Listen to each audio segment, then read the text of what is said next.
Okay, very good. Good afternoon, everyone, and welcome to the June 8th Basalt Town Council meeting. This is our first face-to-face meeting in 14 months. So pardon us if we have name tags up here. We're all kind of getting reacquainted. But this is very gratifying and very heartwarming to see people actually face-to-face, except Glenn, but just kidding. No, this is a terrific kind of rite of passage here, and is testimony to, a lot of hard work, sacrifice, and sticking to to rules of face masking and social distancing and all the things that we had to do. And so it's very satisfying to see us all actually still here. So that's a very big deal. So I'll call the meeting to order and ask our town clerk to call the roll.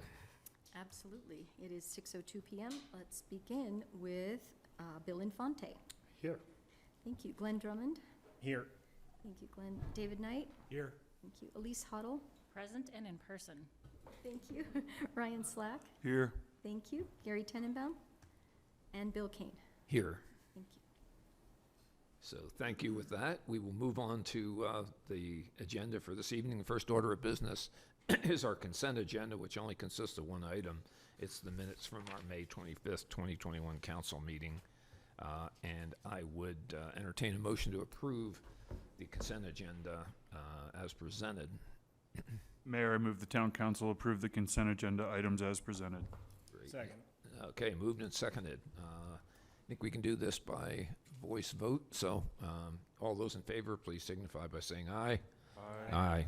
Okay, no nays. At this point, we open the meeting to the public. So this is an opportunity for members of the public to address town council. Please limit your comments to 3 minutes. Please state your name clearly and address when making your comments. And try your best to be courteous. That's not always easy, but we make that request. So any members of the public that would like to address council, you can just step up here to the mic and address us. And I believe that Amy Beasley is joining us. That's right. We're doing our hybrid tonight also, so we have access by Wi-Fi also. Mayor, maybe if I could just make that announcement, we are doing the public comment by hybrid, and so the easiest way, if you're not in person, is to take the first page of your agenda that's on the town's webpage under the Agenda Center and hit the Zoom link, and you can access the meeting and Pam will let you on. Otherwise, you can dial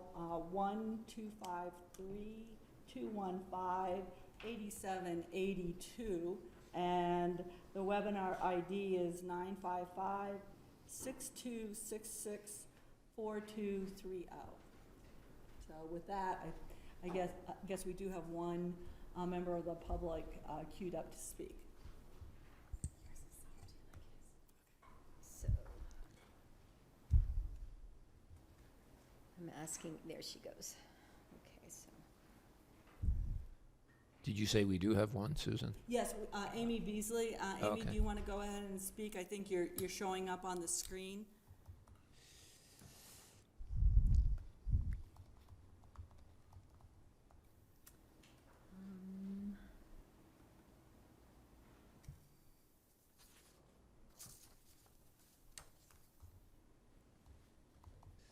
Amy, Amy Gobb, do they have to go through my microphone? You do have to allow them to speak. I have. Unmute them. She's unmuted. She should be able to come right through. Is she texting you? I have a, Let me try it now. my Zoom, it says allow Zoom to access my microphone. Does that make a difference? No, I think who started the meeting?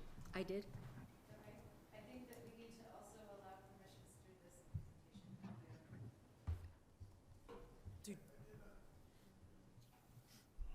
Because James, if we're muted, they're coming through our computer here. So. Looks like it's open. Oh, it is open. wanna try, Pam, to unmute yours?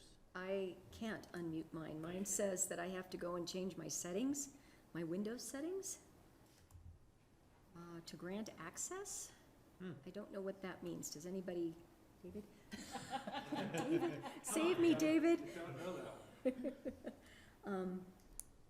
Let's try this. Hi, we're trying to. Some settings are managed by an administrator, which I have no control over. So, I'll call you back. Yeah, okay, thanks. She's just there waiting to. Okay, oh, let's try, well, that's the voice recorder. I don't know if that's the same. Oh, we see her. She is. Hey Pam, this is Boyd. I can hear you. There's Boyd. Boyd can hear her, so it's. Amy, can you try speaking again? Yeah, yeah, There we go. There she is. Woo-hoo. yeah. I've been here. Okay. I just was waiting for someone to tell me to get on. Amy, good afternoon. So you're on. Hi. You have the floor, and you've got okay. town council. I'm just going to read my letter, if that's okay, Mayor Kane. Mayor Kane, my name is Amy White Beasley. I live in Willits, and I'm a member of the Parks, Open Space, and Trails Committee for the town of Basalt. I'm here today to request that the council allows citizen volunteer committees such as Post to have the autonomy to choose to meet via Zoom indefinitely. Through the pandemic, our committee has learned that while meeting virtually, not only do we not need to meet in person to achieve all of the duties required of us, but we do our tasks more efficiently and have better turnout among our small group with the flexibility of meeting via Zoom, almost always forming a quorum. During this time of meeting remotely, we have moved forward on the Albany Pool Project, Basalt River Park, and have answered numerous design questions, addressed environmental issues, and capital project inquiries. Our committee meets twice a month, 24 times a year, and is made up of parents with school-aged children, full-time workers, and those who do not live near the downtown core or Basalt Town Hall. Zoom meetings allows each of us to keep our commitments to the town in an easy format with almost 100% participation, keeps us off the roads during rush hour traffic, and even saves paper without the need for printed packets and agendas. Most of all, Zoom meetings makes it easy for us to do our civic duty, especially for those like myself who will begin traveling again for work, or those who spend time taking care of family outside of the valley. Shouldn't the town of Basalt be making it easier for people to participate in the process of governance than making it harder with unnecessary demands of in-person meetings for reasons that are presently not clearly understood? Making volunteer committees such as ours easier to participate in works in favor of Post and for the entire town of Basalt by keeping those members, which we now have, involved, and by encouraging others, perhaps younger members of our community, to step up and be a part of our government, which they can still do with young children at home or from their desks at the office at 5 p.m. midweek without the additional commute time. Council, I ask that you consider this new way of doing business in the 21st century for the Post Committee. While I speak only for myself, my fellow committee members have also expressed they would like to remain meeting remotely and continue to best serve the commitments we have made to our community as well as to our families, careers, and personal schedules. Thank you for considering. Thank you. So we will take this under advisement. I think we have an agenda topic a little later on in the evening that deals with electronic communications. So I'm sure this will come back up in the context of that discussion a little bit later. So appreciate your thoughts, observations, and I'm sure we'll be talking about this and figuring out the best way forward. So I don't think this is unique. I think there are probably a couple 100,000 small town councils that are trying to figure out how to transition back from working from home and COVID back to what used to be normal. So thanks. Volunteering from home. Yeah. Thank you for that. Any additional public comment? Hearing none, I would then move on to the next agenda topic, which are the mayor and council reports and comments. So at this point in the meeting, the floor is open for comments or reports from fellow councilors about committee assignments and work projects or anything else that you want to talk about. So floor's open for that. Elise. Sarah Nadolny and I attended the first half of the CC4CA board retreat.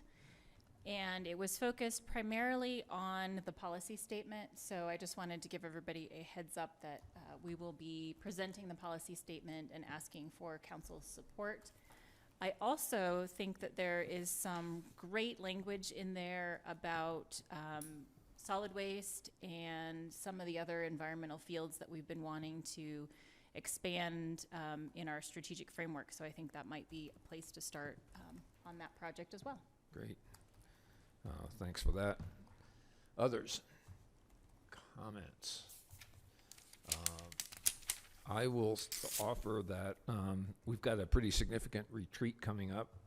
The board of directors for RAFTA will meet on July 8th, and we're going to be taking up a pretty ambitious agenda to talk about first and last mile options, social equity, pricing, budgeting, and it's going to be a pretty meaningful meeting. So if there are things that occur to you in the next couple of weeks that you think ought to come to the attention of RAFTA as your duty as an elected official, let me know, and I'll do my best to make sure that I bring them forward and we get them heard. So that's a big one.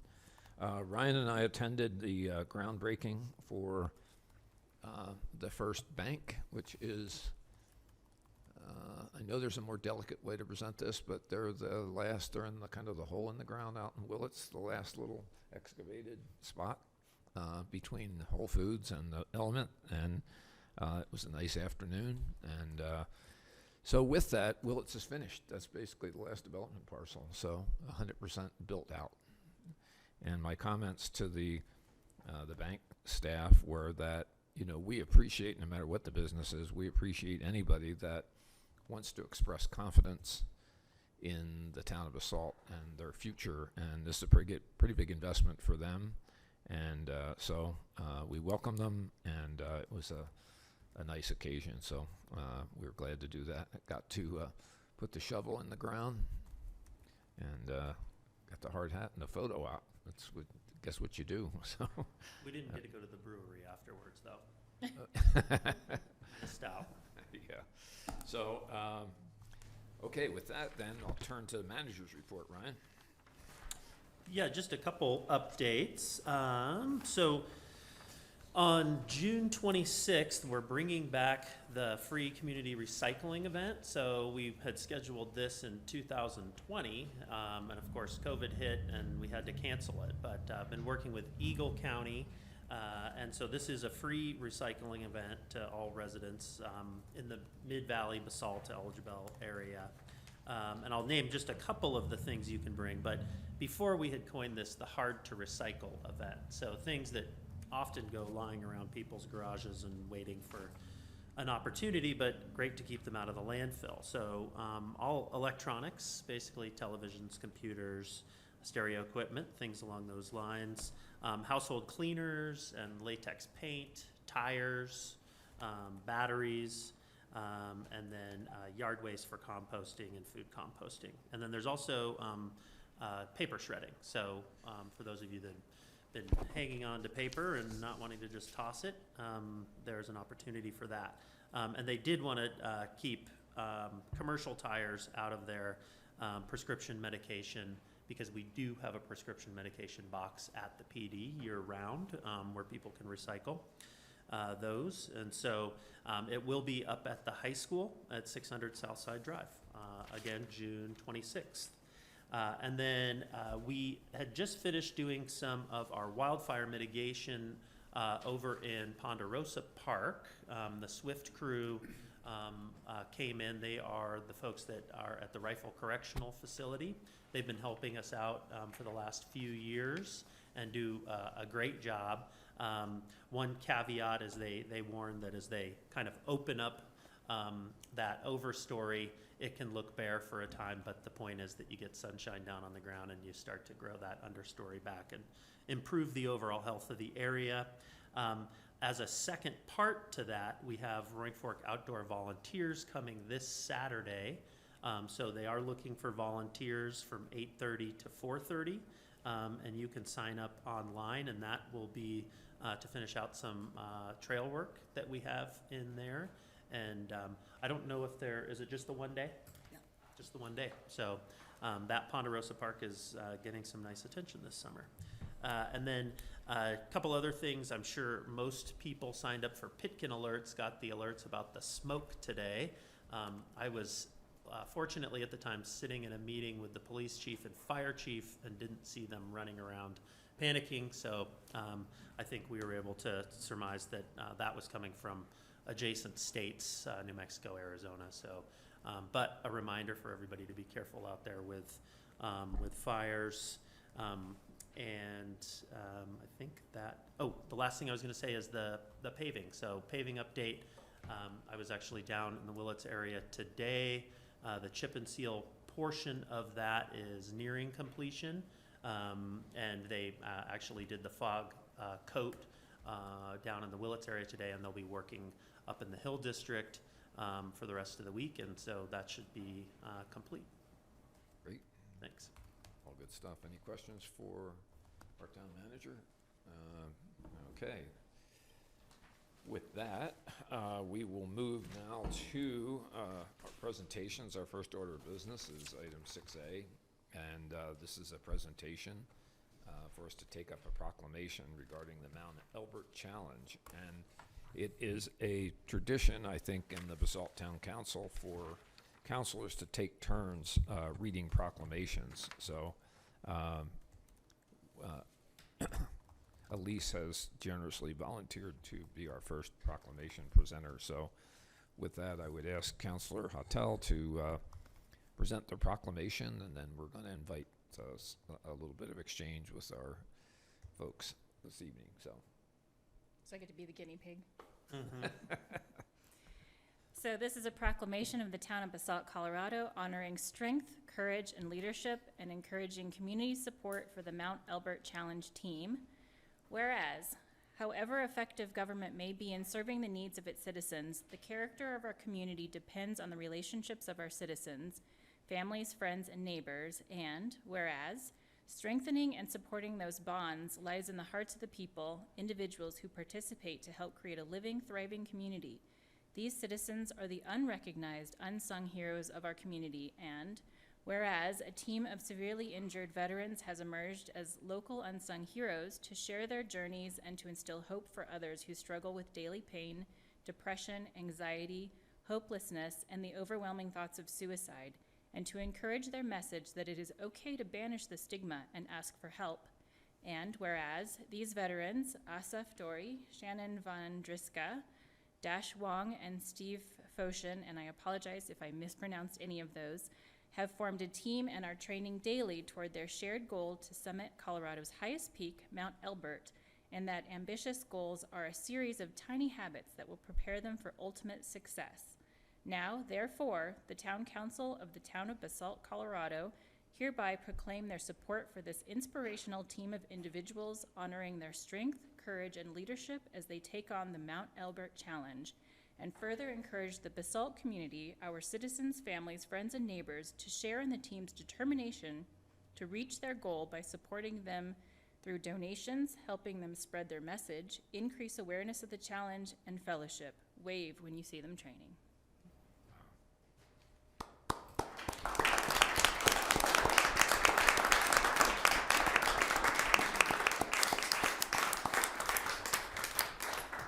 congratulations, guys. Would you care to make any comments, or would you care to address council? We'll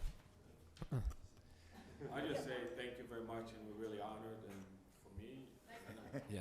even See if we can bring it over. I just want to say thank you very much to everybody, and I know for me and for Stephen, it's an honor to live here and to be part of this community, and I have my forever home here, so thank you very much. Yeah, absolutely. Thank you very much for your support. Absolutely. Best of luck with it. You know, we're very proud of you guys. So thanks very much for all of your efforts, and we look forward to it. All right. Thank you.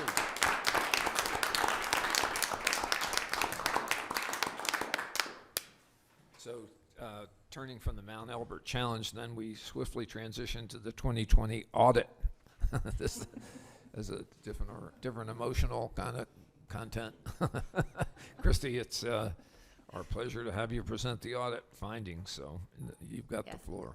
Thank you. That was a very hard act to follow, for sure. Very awesome. We've got Paul Bacchus here and Mike Shervin online from McMahon Associates. They completed our audit for us this year and last year and the year before. So this is their second year. Second? Third? Second, yeah. Third, I think. Third. 18, yeah, 2018, 19, 20, yeah. So yeah, it's third year. So anyway, so Paul, just a question is, do you want me to share the audit on the screen? Or are you gonna screen share or? I think I'll screen share if I can. Sure, that'd be great. Okay, and so I'll just let them go ahead and present. Okay, let me make sure that I have up what I need here. So, as Christy said, Christy, can you see my cursor moving? Yes. Okay.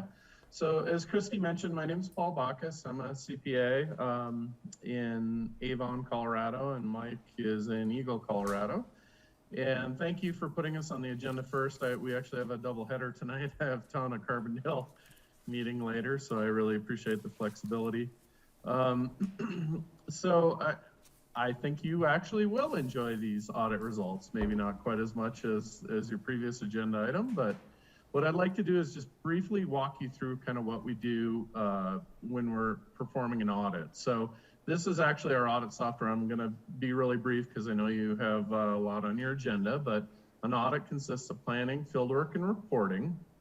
And the planning, the main items that we do is we'll go through all your budget actuals and compare to prior year, compare to trend lines we have. We read all your minutes. We look for component units, look for related parties.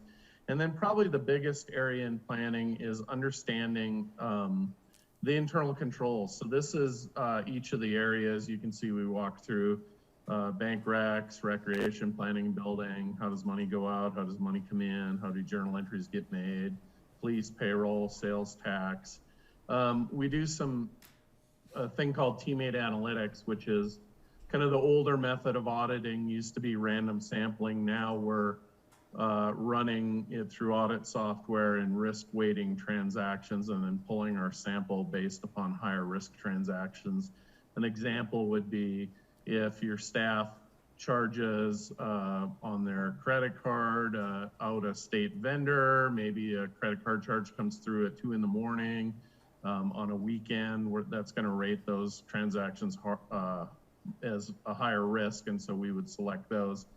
Once we're done with that, we start about field work, and field work is kind of a balance sheet approach. So as an example, cash and investments is the first one on your balance sheet. So we go through your investment policies, we know who your signers are, and then as an example, if you had a Tabor account, this account was actually closed in 2021, we would scan that in and we would tie these balances back to your financial statements so that we know if an item shows, $100,000 in a bank account, that we actually know what's in that account. You can see this is done by Austin and reviewed by Mike.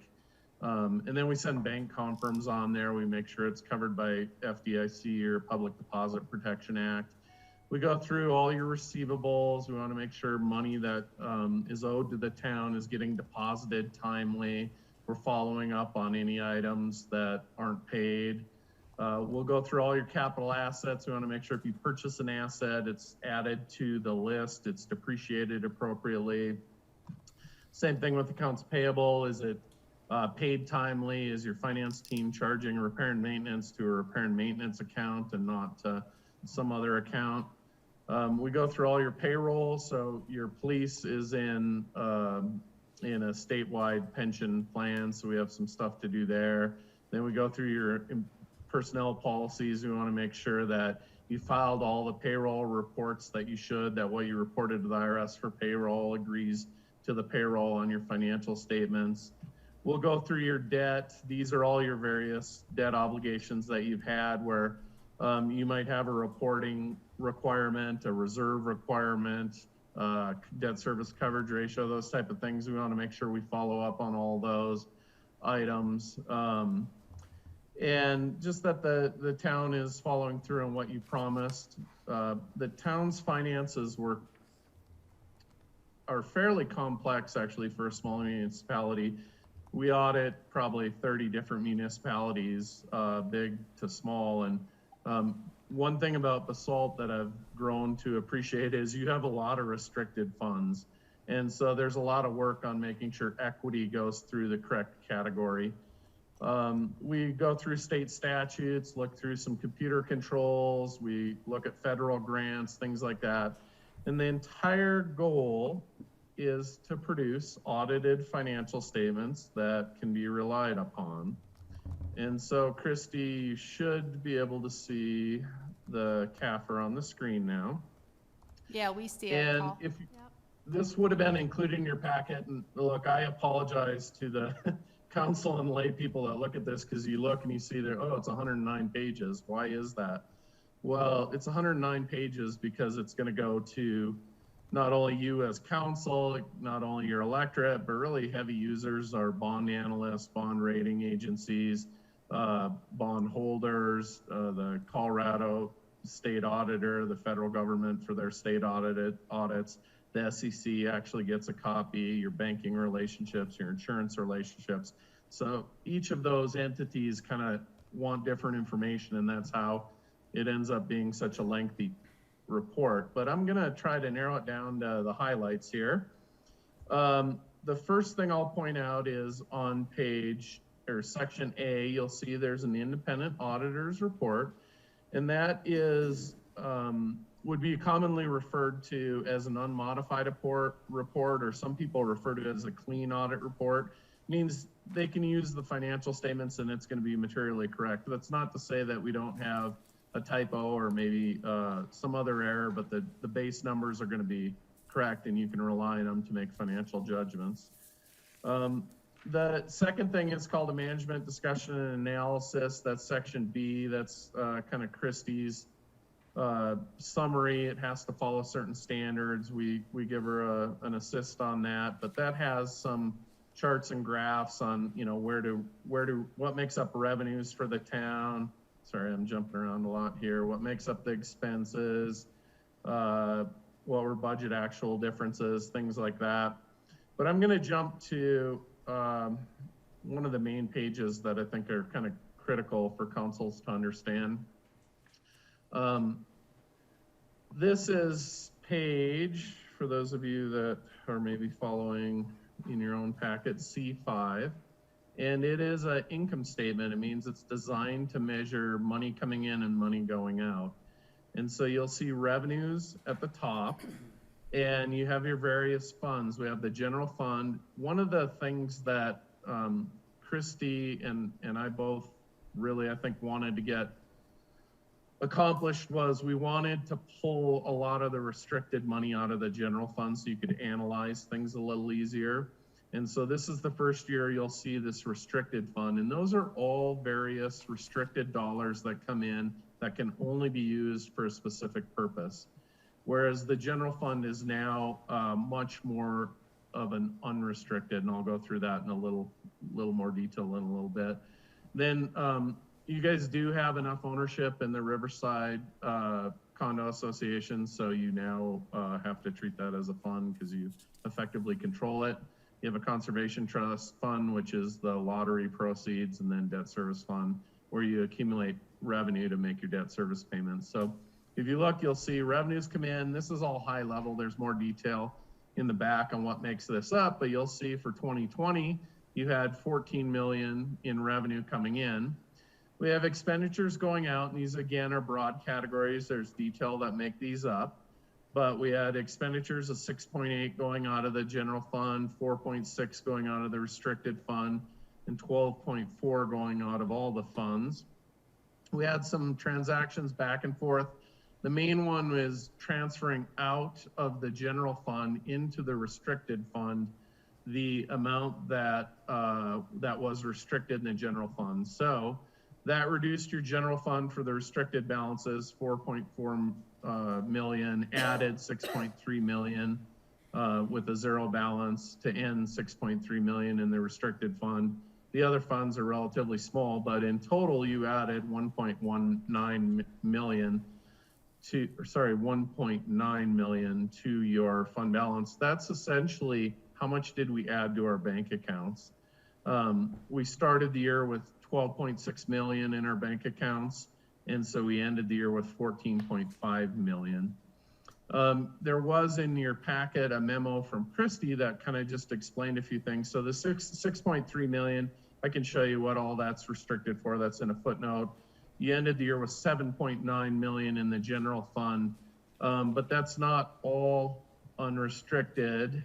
If we flip back to 2 pages earlier, which is page C3, you'll see on here, we show the 40% minimum fund balance, which is a kind of what you have to get through the year, of 2.8 million in committed, and then you have an unassigned fund balance of 4.5 million. And Christie's memo kind of detailed this. There was another 1,475,000 that's committed in 21 to the public works, impending public works facilities. So that would leave you with an unassigned fund balance in the general fund of 1.94. It's on the second page of that. Yeah. Yeah. There it is. Yeah. Right there, 1.9 million. So that's kind of where you ended the year. That's at least for the general fund. Then you have the 6.3 million remaining in the restricted fund for a lot of different purposes. You can see across all your restricted items, there's 6,086,000, and I'll just jump up to this page right here, 6,086,000.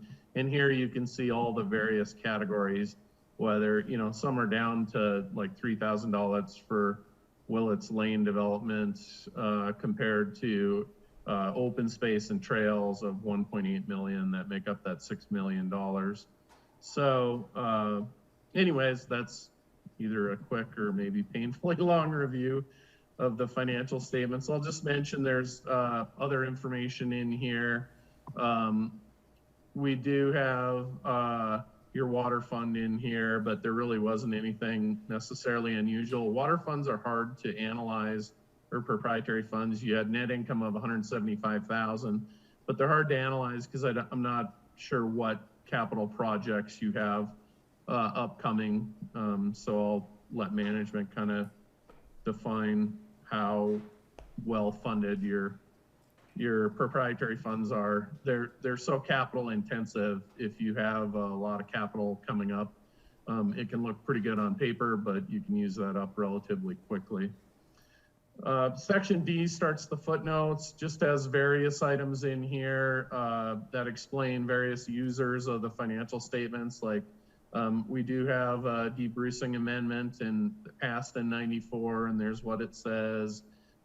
We have a fair amount of money in Call a Trust, which is pretty typical for municipal governments, of 14.5 million, but that's very safe, very common. Capital assets, you can see here's changes in capital assets throughout the year, both for proprietary funds and governmental funds. What debt do we have outstanding, and when does it come due? Here you can see your various debt obligations at the beginning of the year and then mostly getting paid down, and here it is at the end of the year. And then we do file with the SEC because those bonds are traded throughout the world, and bondholders want to know town finances, so we get all that filed. Here's kind of restricted fund balances. And then there's a lot of pension information in here, which really relates to primarily just the FPPA, which covers your police department on their retirement plan. There's also a lot of additional information on budget actual statements. These would be a lot more detailed than kind of the summary information I went through. And there's also what's called statistical tables in here that Christie prepares. Sorry, this is the highway user report, so we have to go through that as a condition of getting your highway user money. But here's the statistical information. There's financial trends, revenue trends, debt trends, demographic trends, things like that, that are used by, I don't know, a variety of different organizations. So that's the financial statements. And I'd be happy to, I also have a letter that I want to go through, but I'd be happy to try and answer any questions anyone has on the financial statements or the audit. I guess I should mention, you know, I recognize it's a lot of information, but if you look through, we actually scanned in, you know, 371 different documents to help verify the financial statements, and then looked at however many more. So there's a lot of work that goes into it. We want to make sure your numbers are correct, that we're meeting all the obligations that were promised.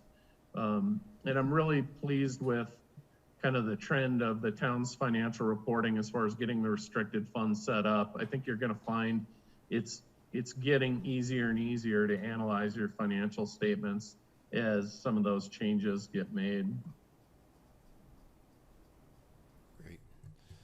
So questions for Paul or Christie about the accounts, the chart of accounts, and how the audit goes together? I guess I would have one, and I've seen audits before, but in light of our experiences in recent years, is there any sort of context or opportunity for examining our compliance with Tabor? Is that outside the base paths for the audit? You know, I'm really fortunate in the fact that I'm old enough to, when I first started practicing in Colorado, you know, Tabor passed in '92, and we actually had to do Tabor calculations for all our municipal governments. You know, we have hundreds of governments. Now, most have debruced, not all. And one of the things that we always do is look at your debrucing ballot questions so we can exactly understand what's happening. And we've trained all our staff to look at, you know, is there a mill levy increase? And if so, is that allowed under their debrucing question? So one of the things we did when we took over was we actually put that ballot question right in the financial statements. And I didn't show it to you, but there's a whole compliance section of state statutes that we went through that includes, did the mill levy change? If so, you know, is that being handled appropriately? So yeah, we definitely look at that. Not only that, but a lot of other statutory compliance things, like do we have the correct required reserve? You know, when Gallagher was a bigger issue, we were looking at the Gallagher calculations. We actually go to the State Banking Commission and make sure your bank accounts are covered by what's called the Public Deposit Protection Act. We're going to the state auditor portal and making sure that you're filing your budgets and your audits with them on a timely manner. So there's a lot that goes into the compliance, and you know, the Tabor issue, that was kind of our first year. So, but I can tell you that that wouldn't happen going forward. All right, great. Thank you. That's reassuring. Questions for Paul or Christie? So Bill, can I make one Yeah. other comment? Is that we're going to go for that Excellence in Presentation Award again. There was, I think, 6 or 8 pages, something like that, of comments that Mike and I and Paul had gone through in detail and included in the financial statements for the second round attempt. And so we're real hopeful that this round will get it through and we'll have an Excellence Award. That'd be nice. That's what we're hopeful for. We're working hard on it. Great. Yep. And I'll just run through, I'll just go through the this letter that goes along with our documents. Let me share do. that, because I do think it has some information that we as independent auditors have to share with council. Some of it is kind of complicated, qualitative aspects of accounting policies. That covers what's the biggest estimate. Your financial statements do have a big estimate in there, but it's really based upon FPPA. How long do assets last? But you use standard lives, and we think you're going to collect all your receivables, and I will be surprised if you don't. We didn't have any difficulties encountered in performing the audit. We didn't have significant journal entries, which is kind of key for us. I think that's critical because that means the numbers you get from your finance team is accurate and you can rely on them. You don't have to kind of second guess. A lot of times we have reports where we do a lot of journal entries and the information that comes through it ultimately in the audit is correct, but what we started with isn't correct. That's not the case for you guys. Your information is correct when we get it, and that's where we want to get all our clients. We didn't have any disagreements with management, but we did have two items that we just point out. One is there's a new accounting standard 87 that comes into play. We're doing counties first because it's a lot bigger. So we just got Garfield County done implementing this standard, and Pitkin and Eagle are both working on it. But basically what it does is it says any leases you have to be recorded as a liability. But if you have leases where you're the lessor, you have to record that on your financial statements as a receivable. So next year, we're going to want to get all those leases accumulated and make sure we handle them correctly.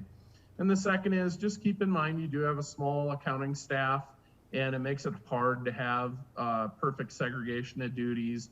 And to the extent that you as a board and council and management notice anything that doesn't make sense, we encourage you to ask those questions and make sure that you get reasonable answers, because you do have a small staff, and it's kind of hard with that small staff to get perfect segregation of duties. So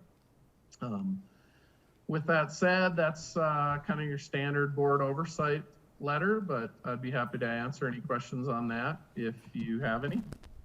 Yeah, I mean, I'm reminded that the highest expectation you could possibly have, the dream conclusion of an audit is no comment.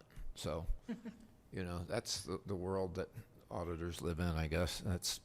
And you guys are great at doing this, so thank you. Questions on the letter? Thank you. Sounds like we are. I would say nice job. Oh, Yeah. thank you. Thanks. It's me and Jenny both. We have a great team. We're small and mighty. We do a lot of work every day. We're always running around, but we take our this seriously as far as the commitment to the public to have this financial transparency, and we've worked hard over the last 3 years to get here. So Great, thank you. Yeah, we appreciate the effort, and I'm sure it's paying dividends here, having you gentlemen seeing this on a multiple year basis, so it's not all cold start every year. You kind of have a kind of know what the roadmap looks like. Jeff? I had one question for Christy. What's the town's bond rating? I think I know this, but I think it's a double council. A. It was a double A minus, and I think now it might have gone to a double A. So, yeah.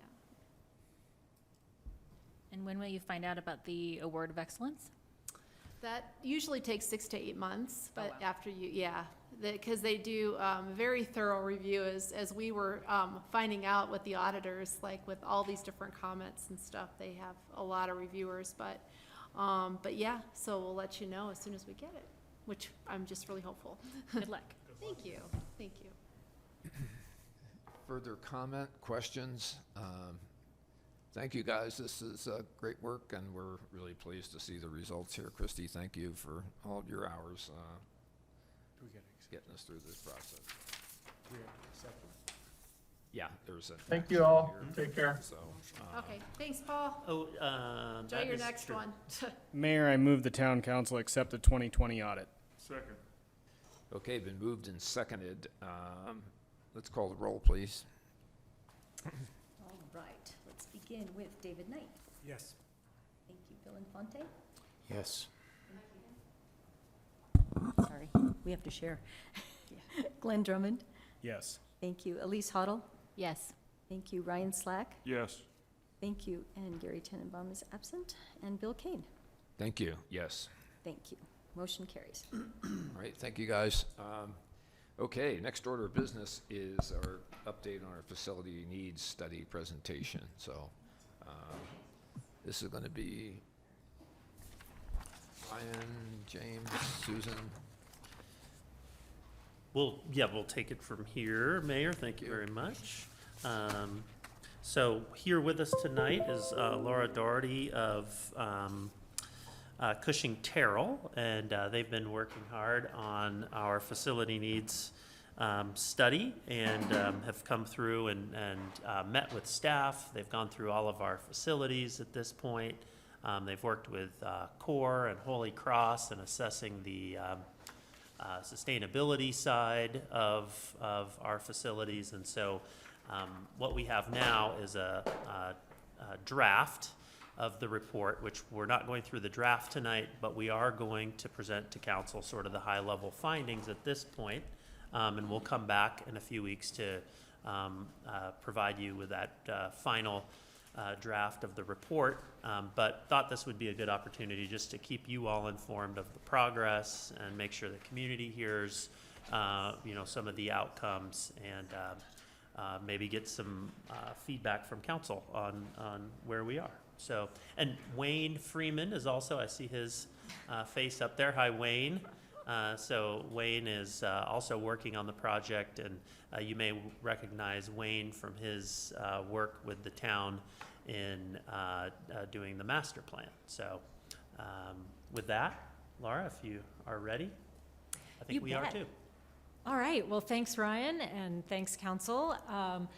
Yeah, as Ryan indicated, we're still having the report in draft form. I was sort of relating to the auditor there. We've got a bunch of line items, a bunch of spreadsheets, a ton of information, and so we're to that point now of the big takeaways. And so at this point, I know the various department heads are reviewing some of that information, and that's where we're at in the draft form.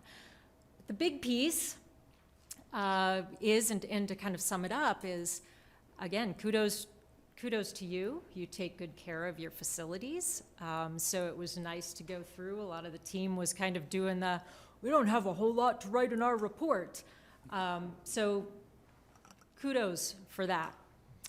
Of course, they were built at a time when Basalt was significantly smaller than it is today and served a smaller population, and certainly didn't forecast where the demographics have you in the next 10 years. Which brings us to the space needs. So that's the chart up here. And in going through kind of meetings with the various departments, going through what the current needs are operationally, functionally, looking at FTE, and then putting together a basic program of spaces for current needs. And so we'll see that across the board, we have a shortfall in terms of square footage. So comparing that, your existing square footage, again, this is sort of the portfolio that we looked at for these various departments, rounding numbers of about 10,000 square feet. And the current need is demonstrated at almost 15,000 square feet. So we're operating at about 2/3 of the square footage needed today. And then forecasting that forward over the next 10 years, that shortfall increases. You'll note, though, that it doesn't increase exponentially, adding additional FTE.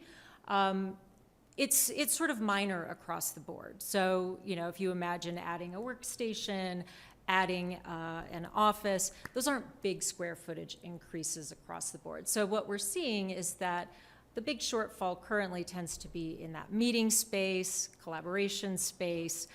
This room, for example, really sizing it for that current need of that flexible use and really having that sized appropriately for your current demographic. So that's kind of the big takeaway here, is that you've got a shortfall of space currently and then projecting that into the future. So then the question is, then what? What do we do with that? So looking them back at the facilities that you have and the square footage that we have.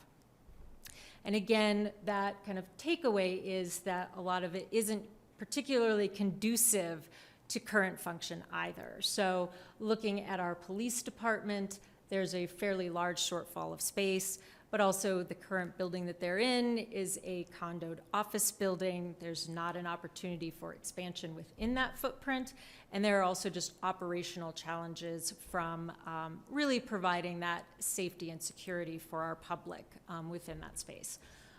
Similarly, similar things could be said for Town Hall as well. It's difficult to expand this building where it sits because of different orientations. There's also a number of conditions that as we begin to look at the building, you know, from an accessibility standpoint and meeting energy goals, that there are some challenges related to that as well. So that was kind of the takeaway. And if we want to jump to the kind of next page, of looking at potential projects out of this.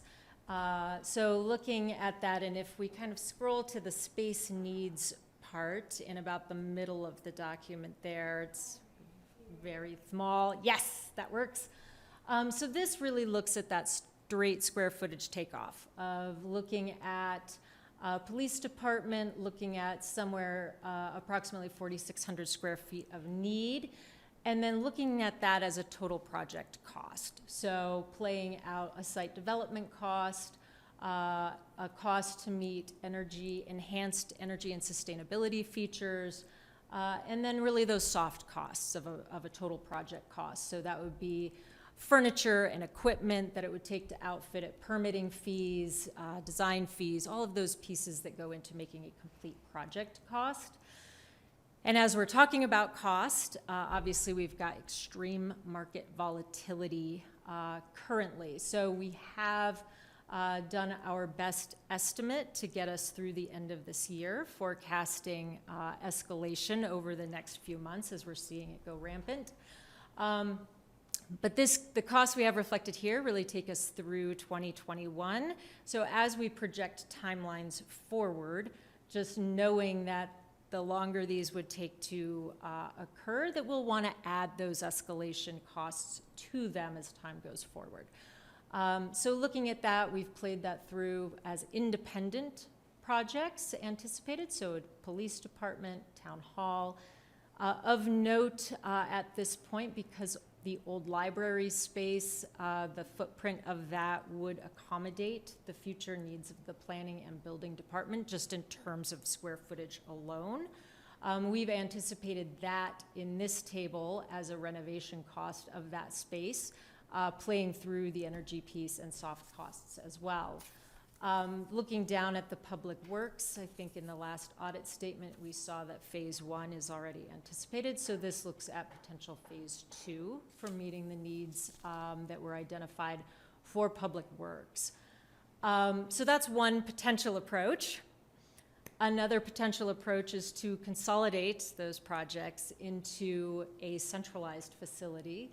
So if we pan over to the other side and up, this looks at, sorry, yep. Sorry, the people over on the right are just messing up the screen. Perfect, thank you. So then this looks and says, oh, another option might be a new build with the centralized facility that sort of encapsulates all of these square footage needs. It also puts a wish list item in of identifying square footage for some community use space within this building.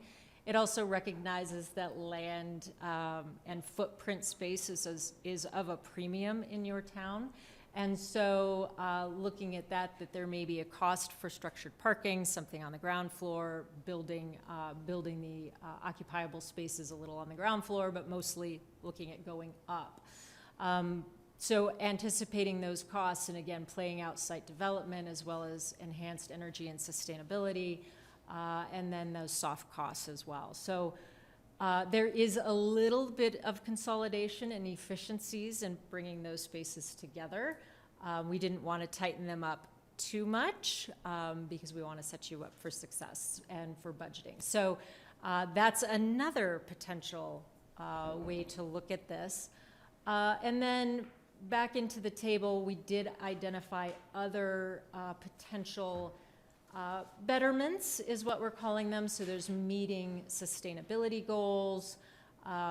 There was a pretty enhanced energy analysis that really did look at the lighting retrofits that have begun and continuing those, and then the electrification on the heating side, and really looking at that. And it is the kind of foregone conclusion, or the things that were bandied about, but now we've got good data that suggests that heat pump replacements really help move the needle, and that heat pump, the heating replacements, really are the biggest impact.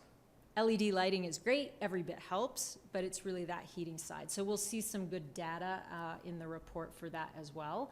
So looking at what that would look like across the properties that you have, but then I've highlighted some that are a little bit in question of, does it make sense in these buildings if we're contemplating a different solution for those. That would also include window replacements, some envelope upgrades, and some of those pieces. And then scrolling down, I think then we've just outlined some of the repair costs that have been identified for the facilities as well. So that's sort of the high level. I feel like I just went, bleh, here's a bunch of stuff. And there's a lot of backup that goes into the process of kind of what approach we took. But that's first blush of what we're looking at. Ryan, what did I leave out? I think that was pretty thorough. I think it was good. And that's what I think wanted to introduce to council, sort of this high level introduction. And as we heard from Laura, there's a lot that is backing, this up that'll be in the report. So, we think today, if there are questions you might have, comments, that we'd love to hear those before we get to the next stage of looking at finalizing the report. Questions? Yes. And the land and the parking next to it? No, well, it's condominiumized, so we only own that condo space, so not the entire building. Just the bottom. Yeah, just sort of the airspace within that. So, not the parking. That's common element. With the church? With the rest of the condo owners, because there's the police department in there. There's some doctors' offices, some other professional offices. So. But that parking by the entrance is pretty allocated to us. I'm not exactly sure how that works. So I'm not trying to go on that. are there questions for Laura or staff about some of these initial sort of space needs analysis projections? Bill? Yeah. Or I have to confess, I didn't fully understand the distinction between the 19 million on the left to build anew and the 15 million on the right for space needs. And in contemplating one or the other, do we also foresee additional sums for property acquisition? Great question.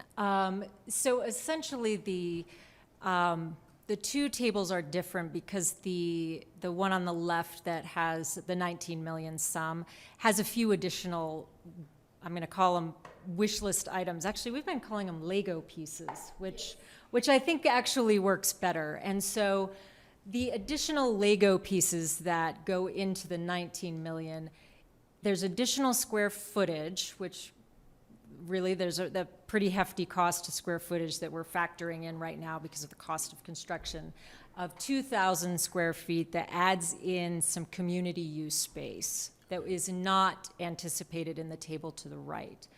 The other piece that's in there that's a pretty hefty chunk is the structured parking piece.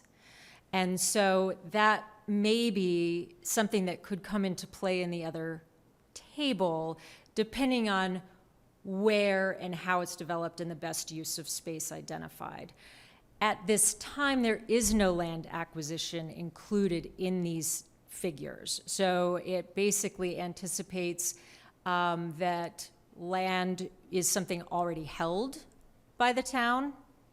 We've kind of kicked around this particular site, which then comes with it, staging and taking things down and all of those pieces. But no, so the short answer is no land.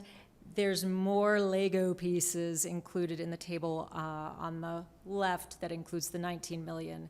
The one on the right is just a straight kind of theoretical building a building somewhere that's standalone for just that square footage, not doing structured parking. Got it. And so the 19 million is kind of the Cadillac solution of just built stuff. And you could presume that we would scrape this building, scrape the art base next door, and this could be one potential site. Or you look at something else like Jadwin Stott, acquisition of other property in the immediate vicinity. Yeah, Be it. I think that's the gist of, kind of what we're bringing forward is, this is a great site. It feels like there's a kind of highest and best use of potentially doing something like that, but then it can be, it can have downsides as well. But then looking at other potential locations, then there is land acquisition pieces and all of those. But there's been some great discussions just amongst staff of what some of those possibilities could be. So that's why we did want to bring it forth of, you could do it all at once in one consolidated solution, and that's going to need some land to go with it. If we don't do that and we approach it as individual projects, there's a land piece that needs to go with that as well. So I hope that helps. Yeah. Just for curiosity's sake, how much is Jadwin Stott looking for? Because that was foreseen in the original master plan when we discussed the possibility of a major town undertaking behind the library.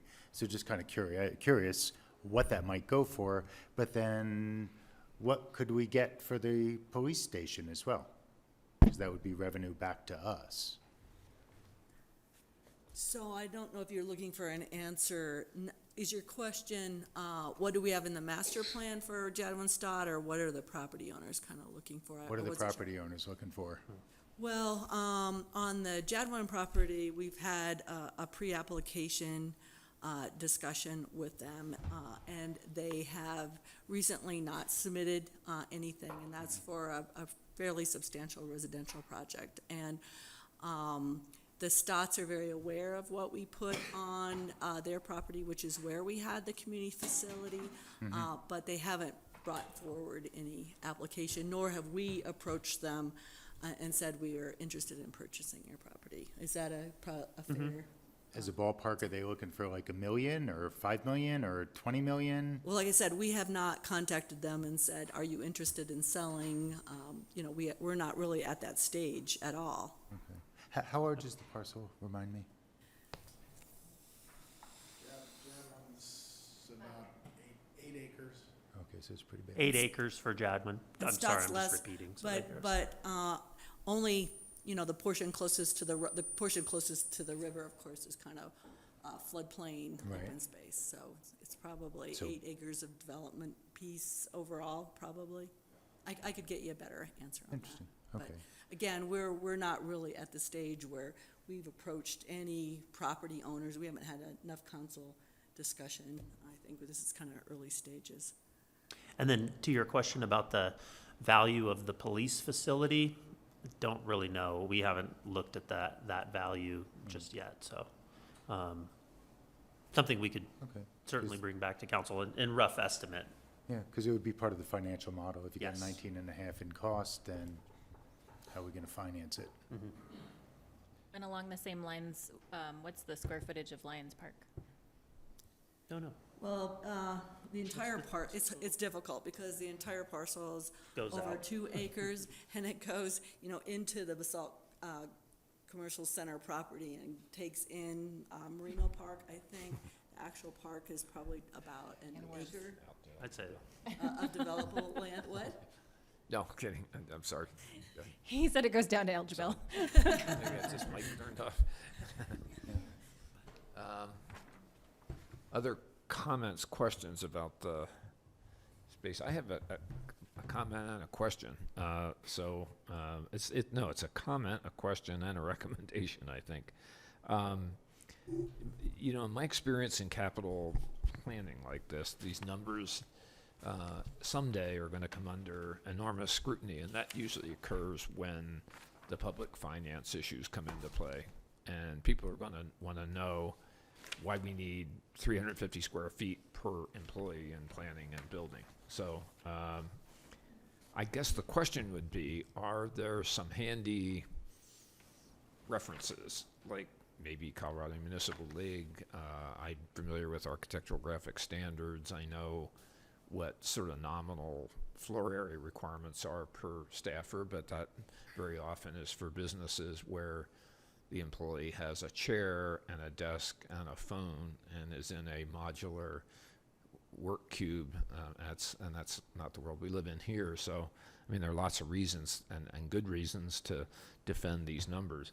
I think it might be interesting to try to ground truth these numbers against some known, look at now Jefferson County building and Arvada Town Hall, they were pretty roundly criticized as being palaces when they were approved. So I don't know whether they're fair comparisons, but I think it would be smart for us to be prepared to defend ourselves in terms of some of these assumptions, because ultimately these floor area projections are going to turn into dollars, and the microscopes are going to get turned up, and we better be pretty confident about what we think we actually really need versus just saying, oh, well,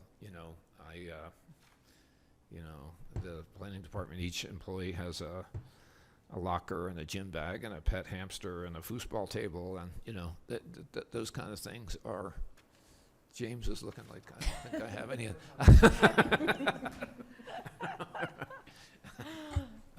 Yeah, I had a similar question. What the basis of the square footage calculations? If I'm sure that there's got to be some document out there in the ether that says each person should have X amount of space. I was just curious what the footnote on that would be. Absolutely, and we benchmarked them a number of ways, and for example, for the council room, this room that we're sitting in now, we forecast it for 80 people, to hold 80 people in meetings moving forward as that kind of max event seated. And the code requirement for that is 15 square feet per person. And so that ends up translating to 1,200 square feet. So, and I'm suddenly checking my own math, but we've got some great tables in the report, and we can add some additional information of where all of that benchmarking came. What I don't have is comparisons to other municipalities at this point, which I really like. And so I think some quick benchmarking for similar municipalities, and include that so that it's not just kind of defensible by code and defensible by kind of industry standards, that then there's also, and by the way, our neighbors have done. Yeah, comparables, that would be worth doing.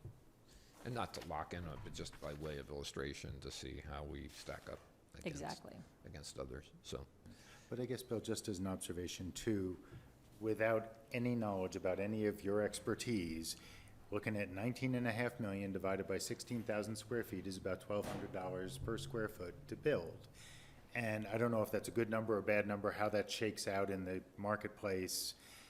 But whatever we build, if we build, when we build, it better be, kind of state of the art, RMI-like quality in terms of its progressiveness, if this is the reputation and the identity that we want to have as Basalt.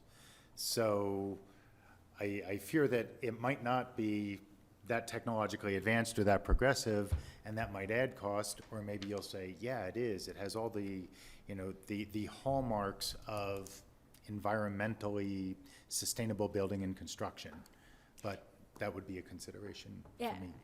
Absolutely, and I think that has been a thread through discussions throughout, and I am glad to hear it come from you as well. So again, that's another one of those benchmarked pieces of looking at those highly sustainable buildings and what that cost adder looks like. And so there's a range anywhere from 2% to 15% 15% represents those higher levels of sustainability, typically with some level of on-site energy generation. So I've plugged in 15% for that enhanced energy and sustainability features, so that I've got plugged in a fairly steep, it feels steep today, I fear by the end of the year it may not feel steep, cost of construction, but then have added that 15% as a separate line item to make sure we don't lose sight of those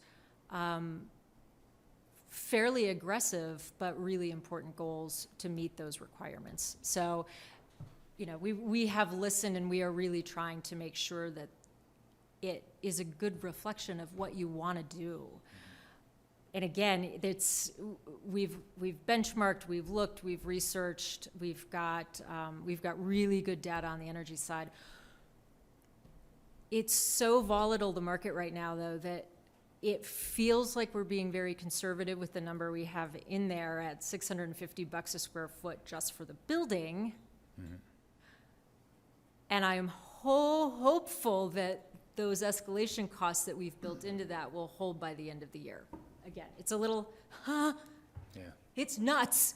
If you've seen the cost of steel and wood and what we can't get today, and there's lead items of, 2 months for things that you normally can get off the shelf. So we've really done our best research and predictions with the crystal ball I have under my desk to forecast that. And again, like you, I am hopeful that by December 2021, we look at that and go, $1,200 a square foot. That was, wow, we were chicken. This is fine.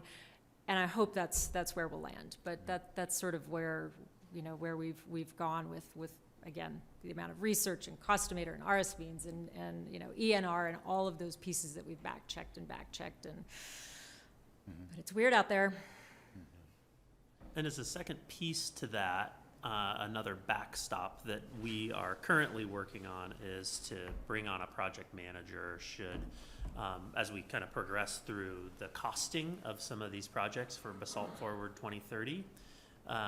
We think that working with Cushing Terrell and getting those numbers extremely important. As you heard, we were being conservative in those numbers, but having somebody local as well that knows the landscape with contractors and whatnot, and sort of where local prices are and availability of materials and such will add yet another layer of predictability to those numbers ultimately. So we're in the process of doing that now. But I would also hazard that where we are right now in the context of the audit, in the context of our budget, in the face of our imminent discussion on future debt finance, from what Paul was saying, we're accumulating reserves at a fairly rapid rate. And at some point or another, if you continue to accumulate reserves, a taxpayer like me would say, you're either taxing me too much or you're spending too little. And in the context of the reserves that we have and the debt obligation that we will consider at some point, again, this town hall is not getting newer every year.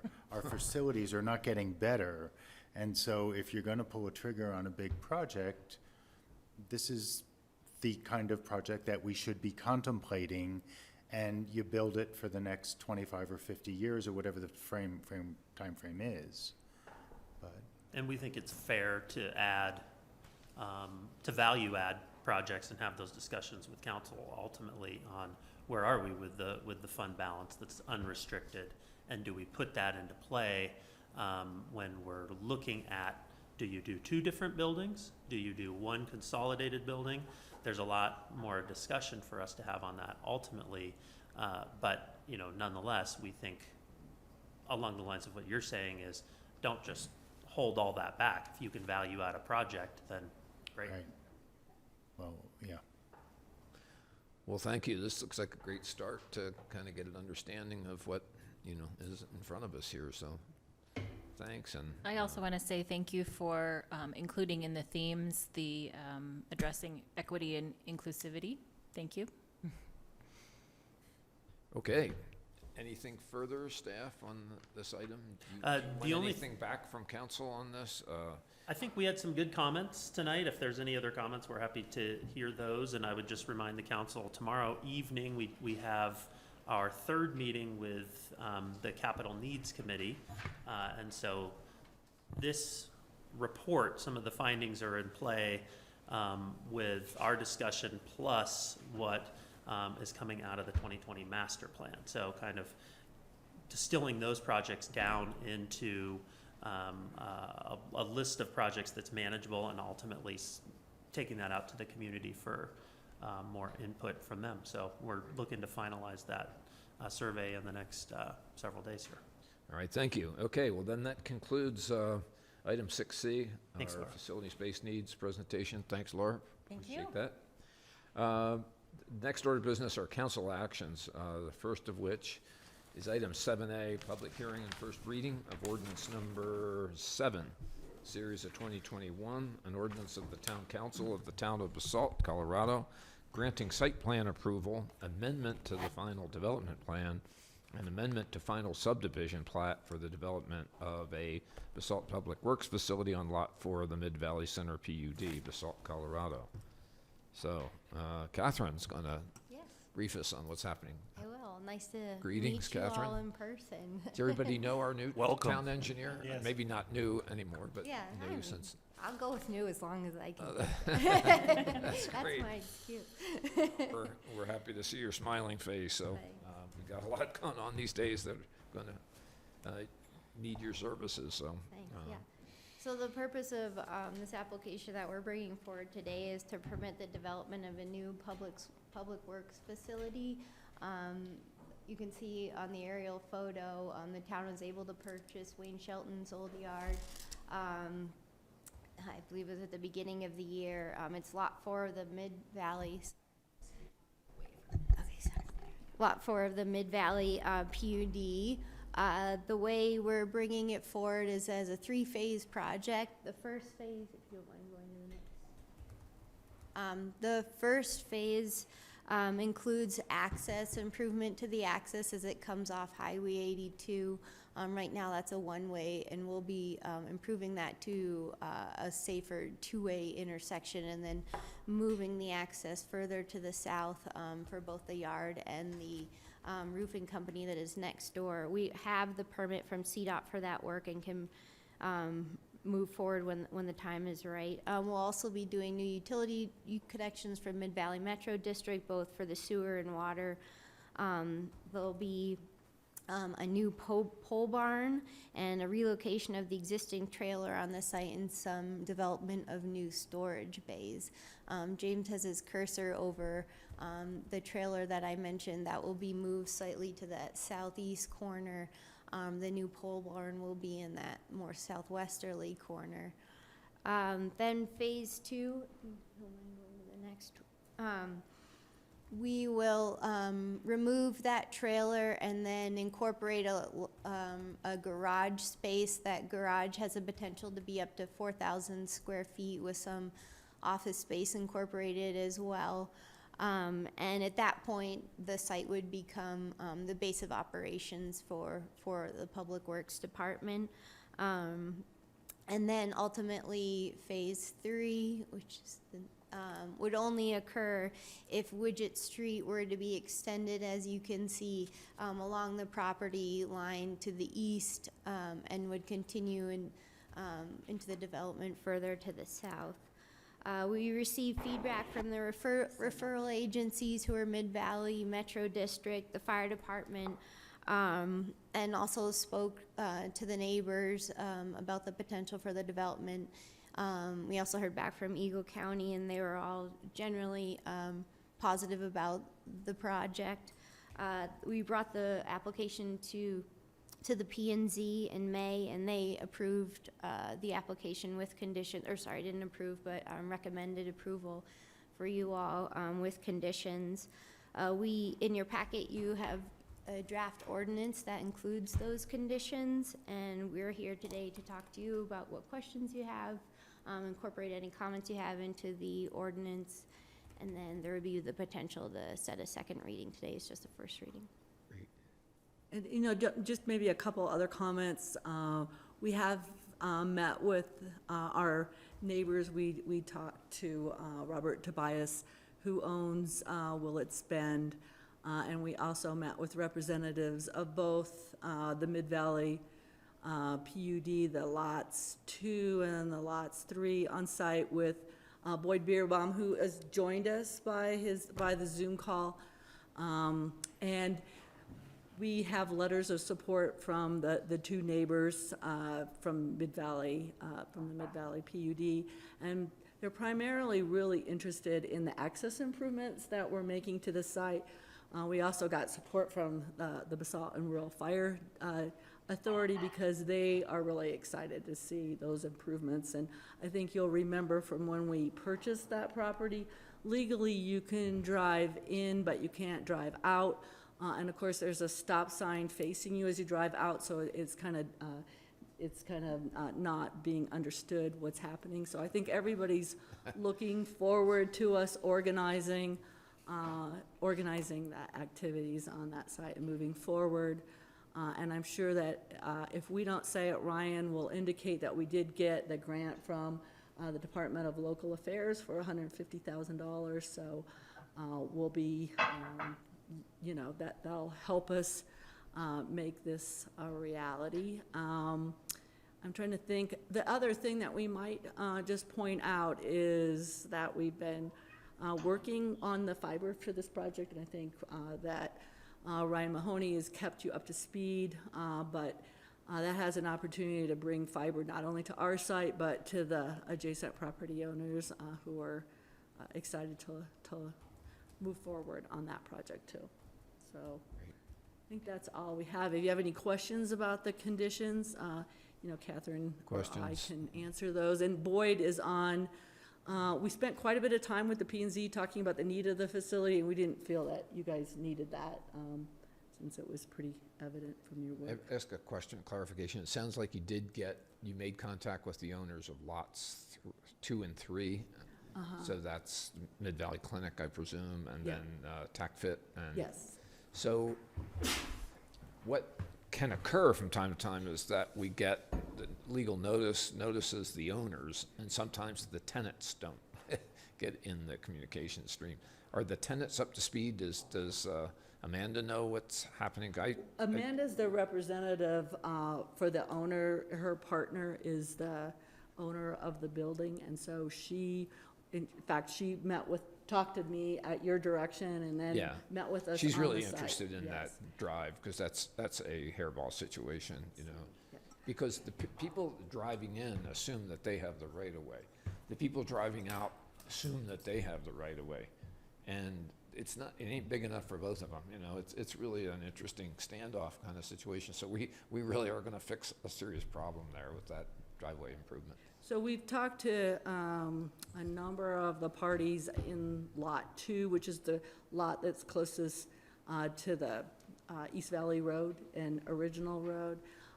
Their Aspen Valley, the medical clinic pieces, they're doing removing the surgery center, so they're actually interested in working with us to stage some equipment there. So they would like to maybe parking or something on their construction. I think the only thing that'll come up in the future potentially is just how the whole area is managed in terms of snow removal and that type of thing. We are going to clean up some trees that are kind of burdening that sidewalk. If you're at Tac Fitness and you wanted to walk on the sidewalk to the bus, it's kind of overgrown in that area. And Chris Beiser from Public Works has volunteered to kind of help clean that up. But I know their questions to me have been recently just in terms of who needs to maintain what, maybe not on this lot so much as some of the other property. Great. Good progress. Thanks, Catherine. You, other questions, council, for Catherine or staff? Go ahead, please. You were first. Go for it. David? Quick question, this on the timing of the intersection. Quick question on the timing of the intersection. What are we looking at as far as when we might get to enjoy a safer intersection and access? Yeah, well, we have to get through the council process and then go out to bid, but that would be, I think, definitely in phase one, and it's hopeful that that could occur prior to this coming winter. Yeah, and our little schedule, we had us going out, starting construction, I think, in September, and it's about a 5-week, the civil work. And then, of course, the pole barn would be a different schedule, but in terms of the civil work, it was about a 5-week. So it's gonna hopefully start in September. I think we had coming to the council in August for the acceptance of the contract and bid on the schedule. Do you have that in your? I don't have those dates in front of me, sorry. Thank you. Can you pull up the map again, just so everybody can understand what I'm talking about? Which one, the aerial? Yeah, the aerial. So see that band of trees there that goes from Willets Lane? Oop, there we go. There's that band of trees that's behind the lot that we've purchased behind Willets Bend. There's a bandit trail that's in there, and I know a lot of people currently cut through the town works deal. Just given consideration, some type of future planning to formalize that trail, because a lot of people use it. It used to be a ditch that was open, and then they culverted it, and now a lot of people go from there to like the Lakeside Green townhomes. Yeah, and we're aware of that path, and actually, as Susan mentioned, if you, I wish there was a way I could point at the screen, but you'll see there's the trees that we're intending to clean up, which are between the lot and the medical center. There is a sidewalk along there, and the intent is to make that more pedestrian friendly. Then there'll be a new crosswalk that brings you across, I guess, between TAC and the new facility. And then currently, thanks James, there's a 5-foot sidewalk that runs along this way, and we're going to improve that to 10 feet. And then, and the intent is to allow people to better access that bandit trail, because we know that folks do folks do walk through the site today, and especially once we have operations out there, we want to create a safe condition for everybody. So that is cool. Is that trail open now? Can you get to like the TACFIT building easily from Willets Lane? Mm-hmm. So you don't have to go through Willets Bend No, you just and then through and then climb the berm and then crawl through the broken glass and go over the cyclone fence to get to TACFIT? Well, Mayor, I do say. Best meeting I've been to in months. All the way to the green townhomes, because I walk it all the time. But keep in mind, we have some work to do, and we'd actually hoped to make more progress before we had to come to you, but there's not a legal way to do that. We have some work to do to make that illegal. Yeah. Well, that's what is the status? Is there a public easement for that? No, there isn't. That's what I'm saying. We have some work to do on Okay. that. Let's get one. Yeah, this is great. Okay, thank you. We're going to need action on this. This is a first reading of an ordinance, so I would open the floor for a motion to approve ordinance number 7. Oh, I'm sorry. Can I have a procedural thing? Yes. This actually was advertised as a public hearing. Okay. So if we could actually open the public hearing, and then we have to, the motion is to continue and set the second reading on public hearing. So we actually have to open it and. For another time, not tonight, I want to get us, but I'd love to know why sometimes we have public hearings on first reading and sometimes we don't. This is a novel kind of Yes. thing for me and my Yes, we will. understanding of municipal government. We can This help is you out on that. Okay, so we will open the public hearing for public comment at 7:30 PM. So do we want to use the hybrid feature and invite people to call in, or should people know about that? We don't have anybody that has indicated that they would like to speak, but Okay. if you hit the first page of your agenda where it allows you to join the webinar, or call 253-215-8782, and the webinar ID is 955-6266-4230. We did advertise the public hearing, both for the P and Z and the town council, is yet we haven't received anybody that wanted to speak at the meeting.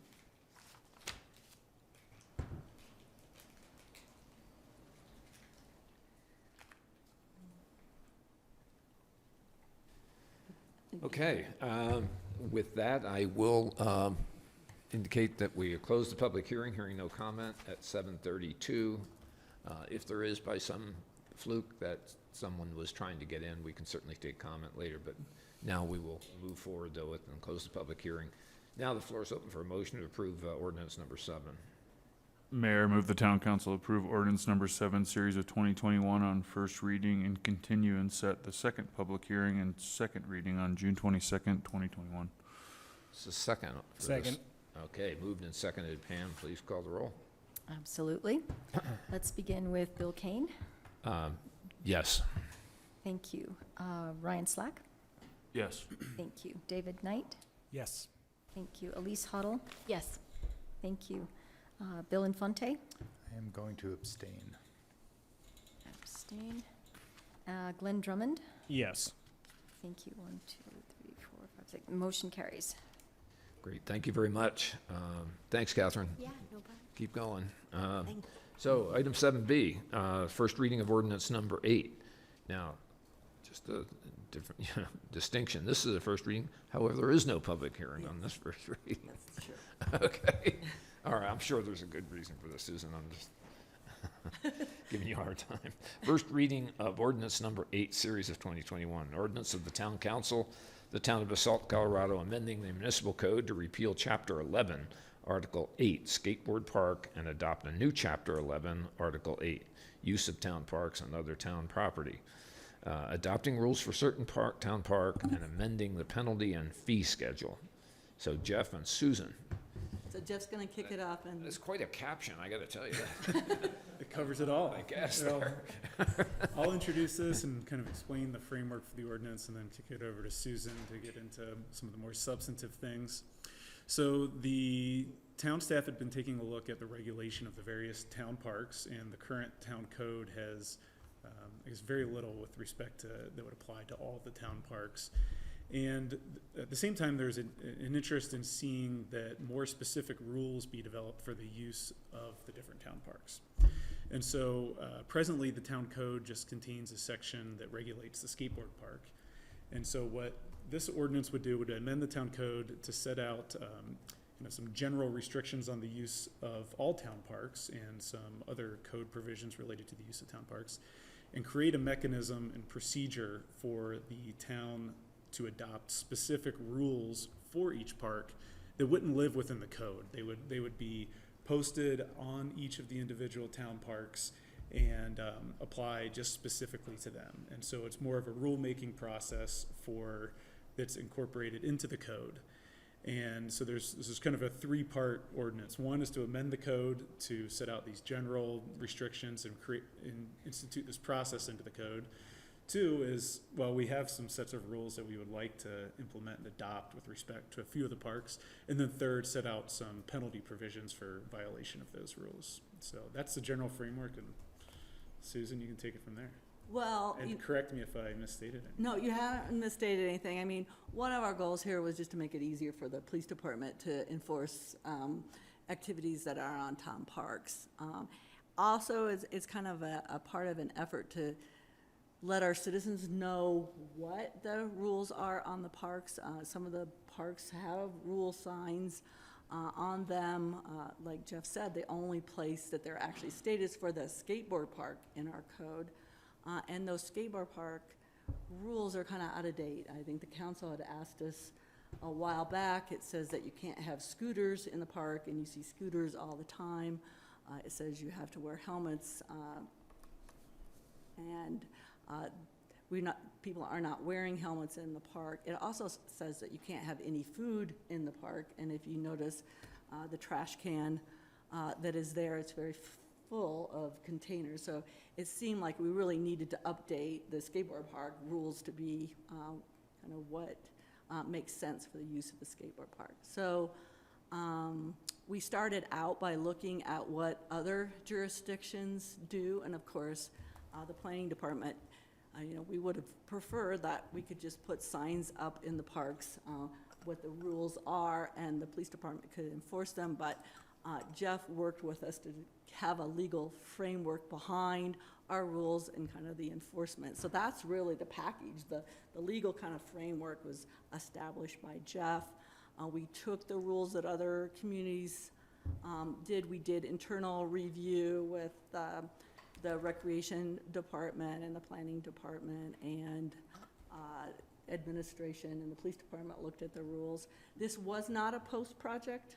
We did give the rules to post to look at, and they made some comments that we incorporated into the rules. By way of example, that we picked up a rule about that you couldn't fish or angle cast unless it was posted as this particular rule, and that didn't make sense particularly to post because we're a river town and you know how the Basalt River Park is used now. So we created the rules, and that's what we're here for today. Ultimately, the signs, the rule signs on the dog leash and off-leash areas, the permanent ones, not the temporary ones on cones, started going up this week.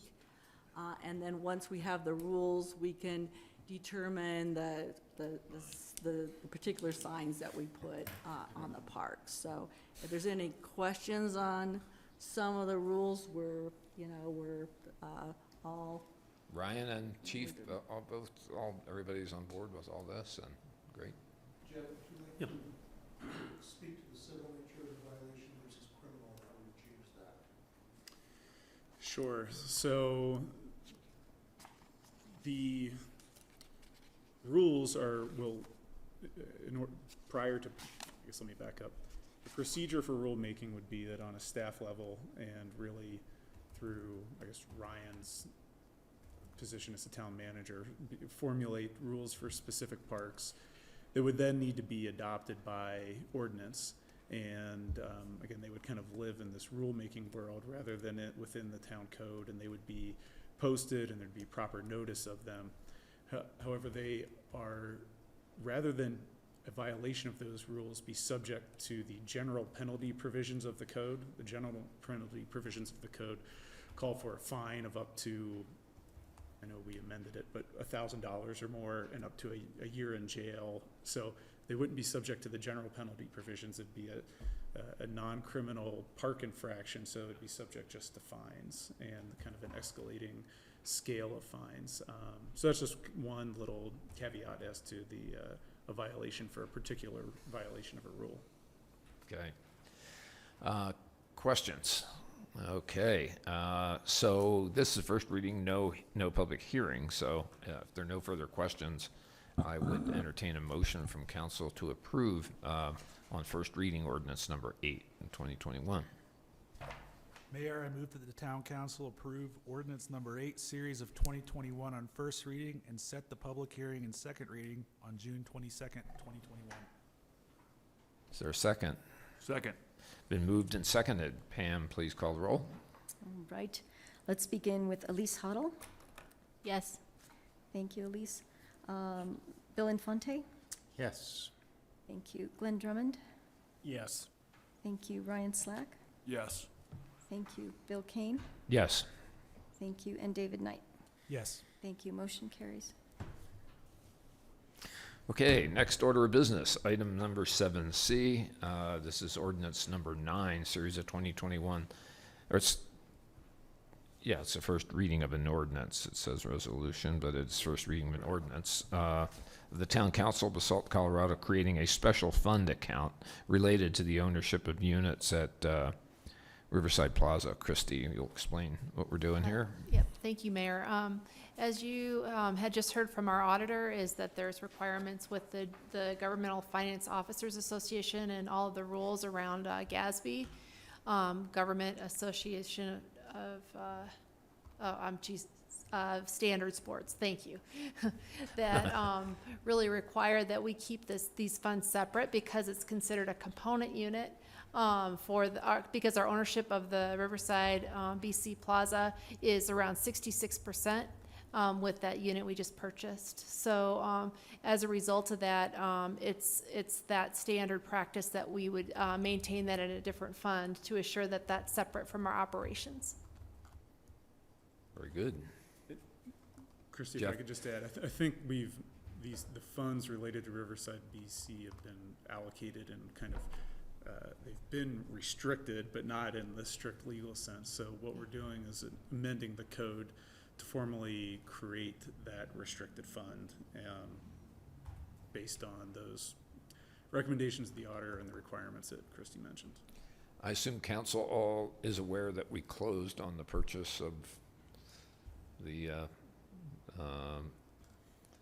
Howard DeLuca, I forget the unit number, but. If council is not aware, we closed on the purchase of that, of the unit that council approved the ordinance to purchase that unit. There's kind of a delay between the time of approval on second reading and the closing to sync up with the effective date of the ordinance. Ordinances are effective 14 days after publication. And so it kind of ends up being about a 3-week lag time. And so we closed last Thursday. Okay. All right, questions, comments? I would. Has there been a reserve study done on that HOA? No, there has not. No, that's something we've discussed, but we've been taking our time to get things kind of separated out, and we created a budget process around kind of the management of that HOA. So we've been lining those things out, and that's really our next hope, is to get that study completed and to start working on the reserves. Great. So I would entertain a motion to approve ordinance number 9, series of 2021 on first reading. Mayor, I move the town council approve ordinance number 9, series of 2021 on first reading and set the public hearing and second reading on June 22nd, 2021. Is there a second? Second. Okay, moved and seconded. Pam? Let's begin with Glenn Drummond. Yes. She stole it from me. I did. Thank you, Glenn. Elise Hoddle. Yes. Thank you. Ryan Slack. Yes. Thank you, David Knight. Yes. Thank you, Bill Kane. Yes. Thank you, Bill Infante. Yes. Motion carries. Thank you. Okay, that takes us to our next order of business, item 7D. It's first reading of ordinance number 10, series of 2021, an ordinance of the Town Council of the Town of Basalt, Colorado, adopting amendments to livability requirements for community housing units in the Basalt Community Housing Guidelines. So James and Sarah, it looks like James is going to take this. Help yourself. So this item is first reading of an ordinance that would approve of amendments to the livability guidelines in the town's community housing guidelines that are proposed by the Basalt Affordable Community Housing Committee, which is BAC. As background, in 2015, BAC developed minimum livability guidelines for affordable housing units, and they were included in the town's community housing guidelines at that time. It was on BAC's work program for this year to update the livability guidelines. So with help from staff as well as input from the property managers of various affordable housing complexes that we have in town, such as the Roaring Fork apartment managers, as well as the Willits 7 affordable housing managers, which is the Romero group. BAC proposed some amendments to the livability guidelines that are included in your packet and attached to the draft ordinance. The proposed amendments, I have them up on the screen. They include allowing for smaller appliances in some of the smaller affordable housing units for space efficiency. They would also propose to allow for required bathtubs to be mini tubs in the studio units. In the current housing livability standards, they do require bathtubs in the affordable housing units for convenience. Other amendments that are proposed in the guidelines include requiring double-layered honeycomb blinds or window coverings, which is an energy efficiency improvement that was recommended by the Green Team. BAC checked in with the Green Team on energy improvements as part of the proposed amendments. Additionally, the language includes some improvements to the storage requirements for affordable housing units. The proposed language would have a minimum storage requirement for an exterior storage unit to the actual dwelling unit of 50 square feet, as well as a requirement for enclosed bike storage in the development that includes affordable housing, which were items that we heard and Bach heard that were very important to the property managers of the affordable housing complexes that we talked to. So the amendments also change from the Special Housing Evaluation Committee, which is called SHEC, to the Bach Committee to be the entity that makes recommendations on waivers from any of these standards in specific development projects. Bach thought that was an important amendment to have. The Special Housing Evaluation Committee is basically made up of staff, and so Bach thought it'd be... And Bach. And two members from Bach, but mainly staff. And so Bach thought it would be appropriate to put them as the recommending body on waivers. So that's included as a proposed amendment. So Bach was supportive and came up with these proposed amendments to the livability guidelines. And so they're recommending that council consider approving those on first reading. We were going to have some Bach members on the call, but we're about 35 minutes early here, so they're probably not on. So staff would suggest considering council discussion, and you could consider approving the ordinance on first reading if you're comfortable, and setting a second reading and public hearing date for June 22nd. Pam, do we have any Bach members that showed up in the... I need to see the screen here. Let me see what I can find. I'm viewing your screen, James, so I'm not able to see. Oh, I got it right here. Just need to see if there's anybody here. No, I have nobody. Okay. Do you want to defer this till later in the meeting, or what do you think? You could. For the next item, we also have the sign committee that was going to be part of Yeah. it, but they were going to dial in at 8 here, Okay. so. If council- Well, let me just, I think there may be a few questions here, so Okay. let's see what, Glenn? So do you guys deviate, like, let's say it's a 3-bedroom affordable housing unit, do you just require one off-street parking for a 3-bedroom the same as you do a 1? No, it's based on town code, but there's a minimum requirement in the livability standards. And then can you explain what a mini tub is? A mini tub is not a full-size tub. A mini tub is, more for bathing children, and it's about half the size of a regular tub.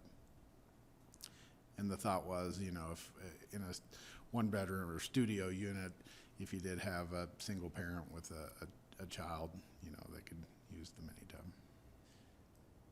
James, if I may ask, what prompted this? Were we starting to see a lot of sort of curmudgeonly design relative to affordable housing that Not necessarily. it's like Charles Dickens could have written some of these.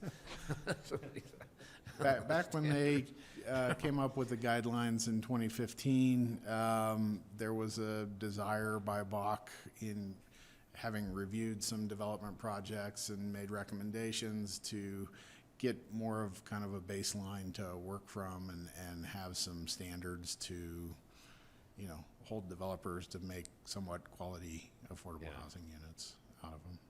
And I would just say that, just to maybe emphasize that storage has been a really big deal when we've been reviewing these affordable housing projects. And I think what Bach was trying to do is kind of put a measurement on it so that it wasn't every time you had to come in and kind of work it out with staff and with Bach, is that there was some standards attached to it.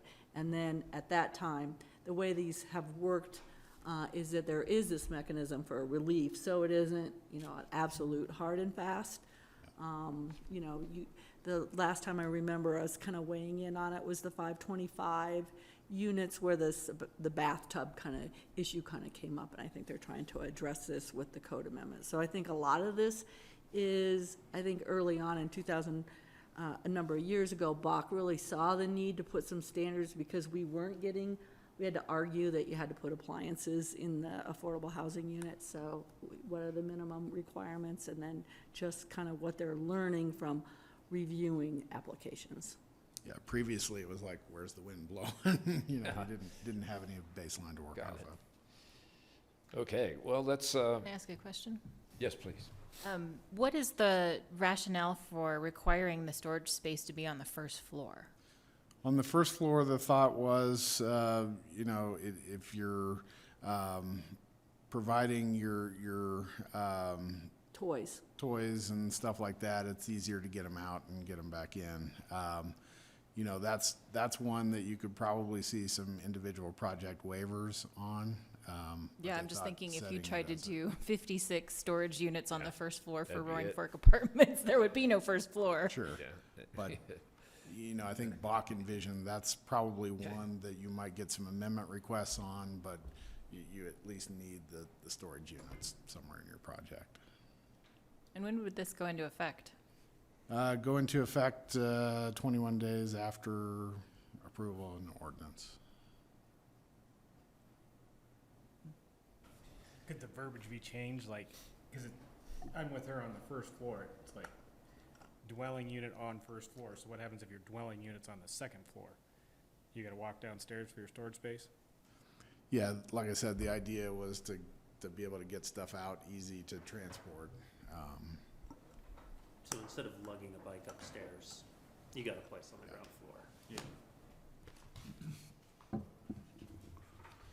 Okay, any other questions? With that, I would entertain a motion to approve on first reading ordinance number 10 of 2021. Can I ask one more question? I'm sorry. Yes, please. What is the mechanism for those, for lack of a better word, deviations from these rules, those requests? The mechanism would be a request to Bach as part of the development review application, and then Bach would review it as part of their normal review of the development application, and they would make a recommendation to council, like in a PUD. It would come to council, and the recommendation would be from Bach. Okay. And council would be the decision maker ultimately. Okay. All righty. Is there a motion to approve ordinance number 10, 2021 on first reading? Ryan, you're up. I've made all the motions. Oh, have you? Okay. Mayor, I move that the town council approve ordinance number 10, series of 2021 on first reading. Set the public hearing and second reading for June 22nd, 2021. Second. Okay, been moved and seconded. Pam, please call the roll. Absolutely. Let's begin with Bill Infante. Yes. Thank you, David Knight. Yes. Thank you, Bill Kane. Yes. Thank you, Ryan Slack. Yes.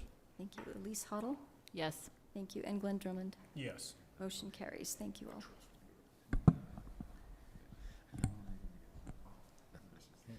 All right, thank you. That takes us to item 7E, resolution number 24, series of 2021. This is authorizing town staff to enter into a construction services agreement with GM Johnson Construction, not to be confused with GE Johnson, correct? This isn't a typo. Okay. GM Johnson Construction to fabricate and install the Basalt East entrance sign at the Eastern Two Rivers Road Highway 82 intersection. James. I wonder if council would be interested in entertaining the last two items before this one. I think it'd be helpful to have the sign committee, and they were Sure. gonna be on here shortly. Everybody okay with that? Sure, let's hold that in abeyance. And where do we want to move to 7G or 7F would be fine. 7F, okay. Okay, well, 7F will be our next order of business. Resolution number 25, series of 2021. Resolution of the Town Council, Town of Basalt, Colorado, adopting an electronic participation policy.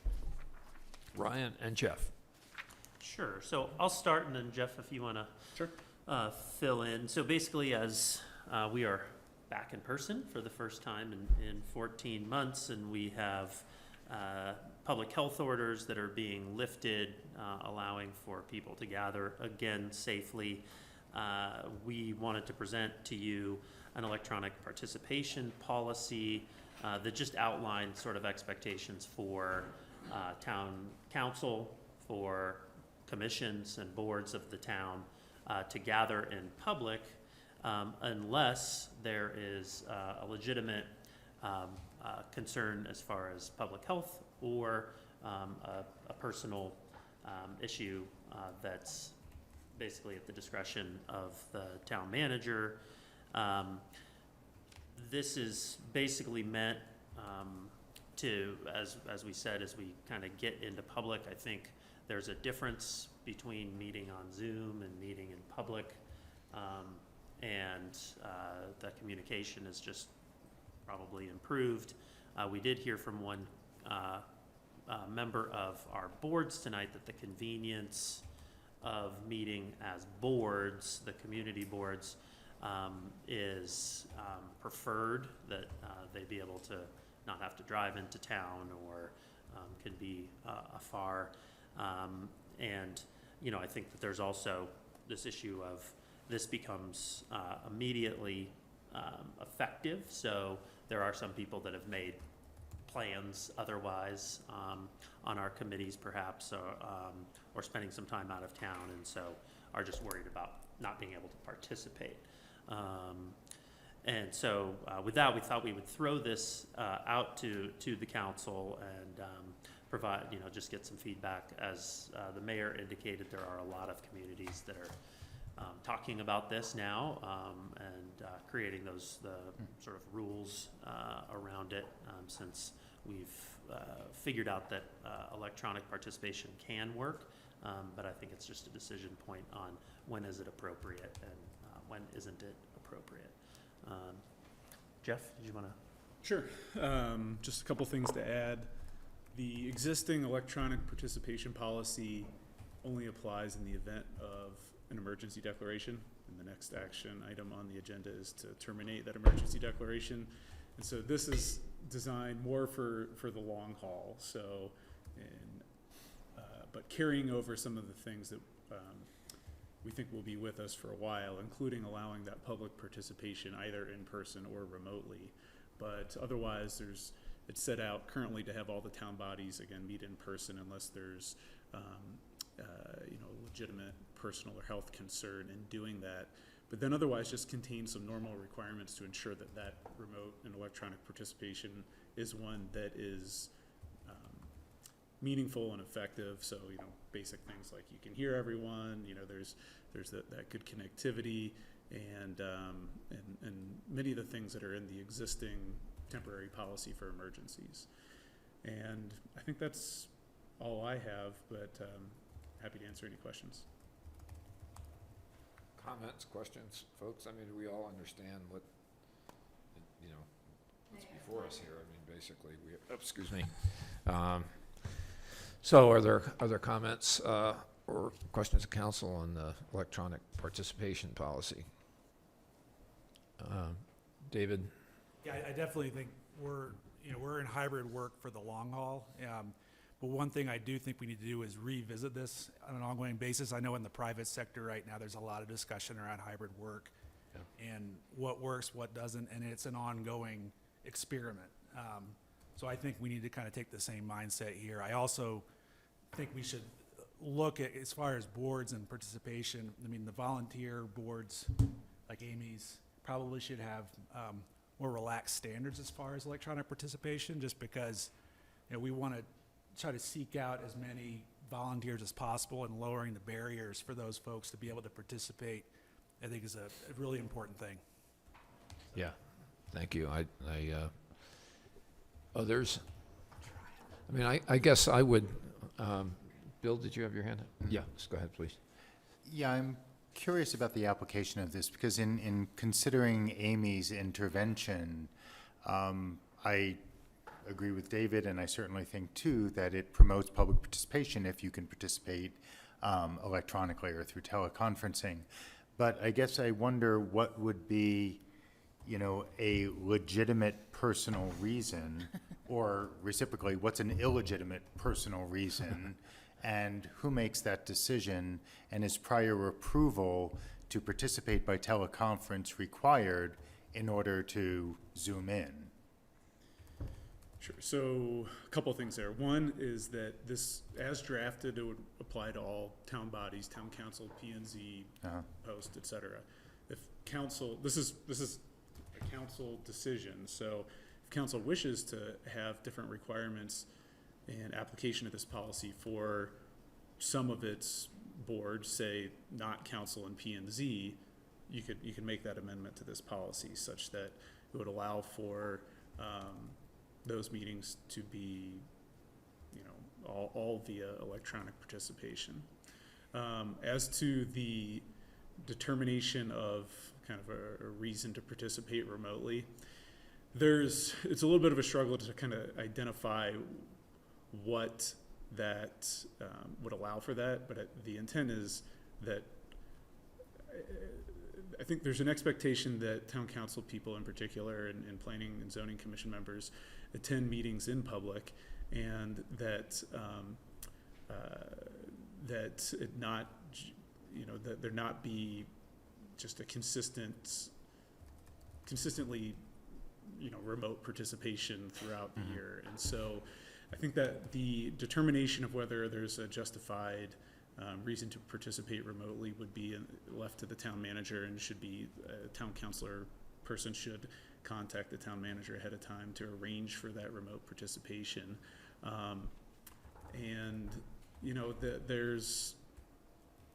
was hard to define that, but in looking around at some of the other electronic participation policies and frankly policies like this that existed pre-COVID, it was the expectations here in person, but if there's a really good reason you can't, not just because I'm camping this weekend or something, that, okay, we'll accommodate that remote participation. Or, you know, if there's an ongoing, you know, health issue related to COVID or something like that. And Brian, feel free to jump in if I missed anything there.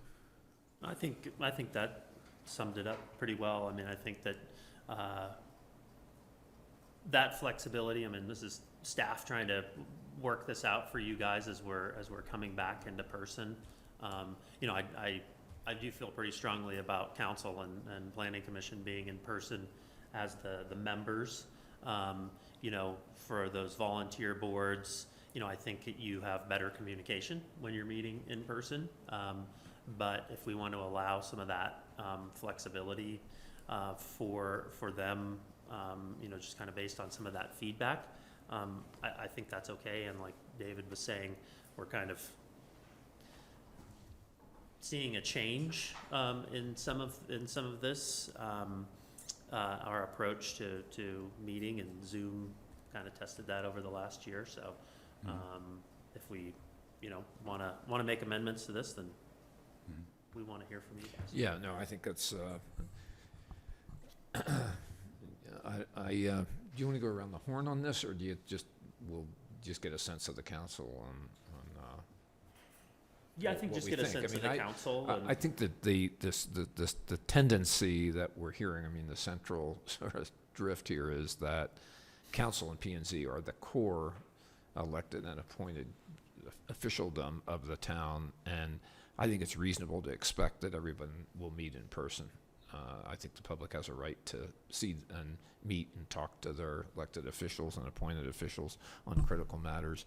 I agree with David that I think on some of our I think we should create some discretion and flexibility for other committees, for people that, you know, and the point's well taken.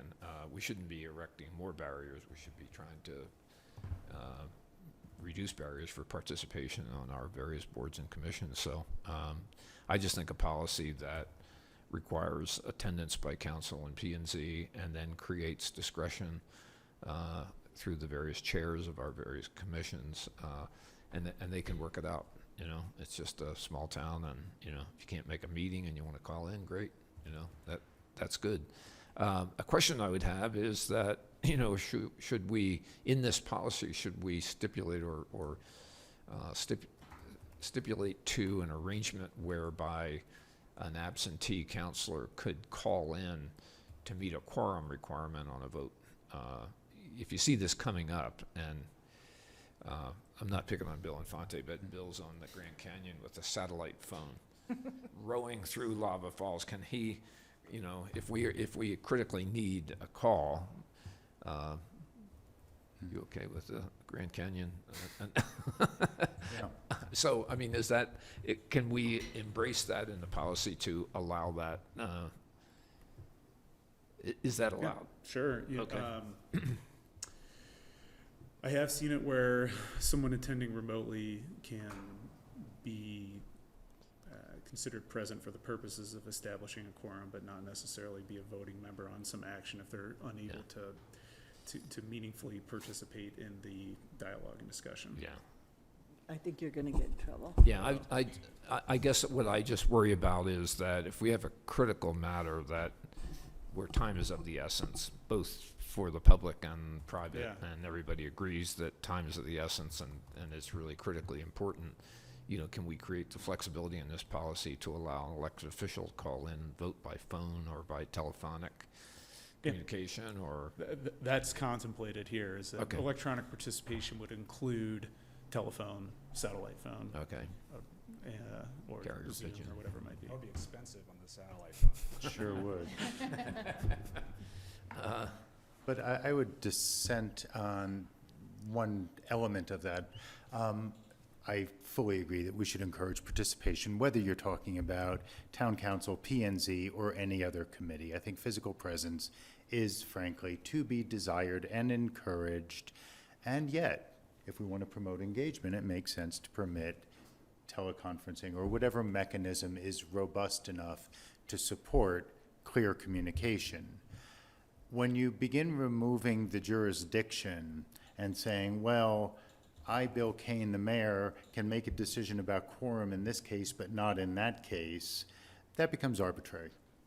And so if we are going to permit remote access for what is framed as a legitimate reason, or the way it's actually written, it's kind of any reason, that should be good enough. And we do have policies about participation, and if you miss 3 board meetings or 3 council meetings, presumably Jeff calls us and gives us a talking to. I don't know what the enforcement mechanism is, but I would also suggest that putting this to the town manager, with all due respect, Ryan, we don't report to you, and so having you be the arbiter of whether our reason is legitimate or not, that doesn't really make sense. That's not the way the hierarchy works. So if we need to put it to the mayor and to the legal counsel as to whether something is legitimate, that would make more sense. But I think that we frankly need to trust counselors to want to be here, and if they can't, and if they can call in, that's something that's better than not having them participate at all, right? I mean, if the choice is all or nothing. It could simply be the council, you know, it occurs in the context of the council meeting, and, you know, so we're not gonna keep tracking on bills. I think So one thing we Ryan's- gotta keep in mind is like, our next motion, as soon as we pass that, if this isn't taken care of, you can't participate electronically. Right? Right. So then it's done and over with. But on the same token, let's say that one person on a board never attends a meeting, everybody else does, how's that fair? Yeah, and that would be an issue, whether it's town council P&Z or post BPAC Bach. I mean, again, you want to encourage participation and presence if it is safe and secure to meet in person.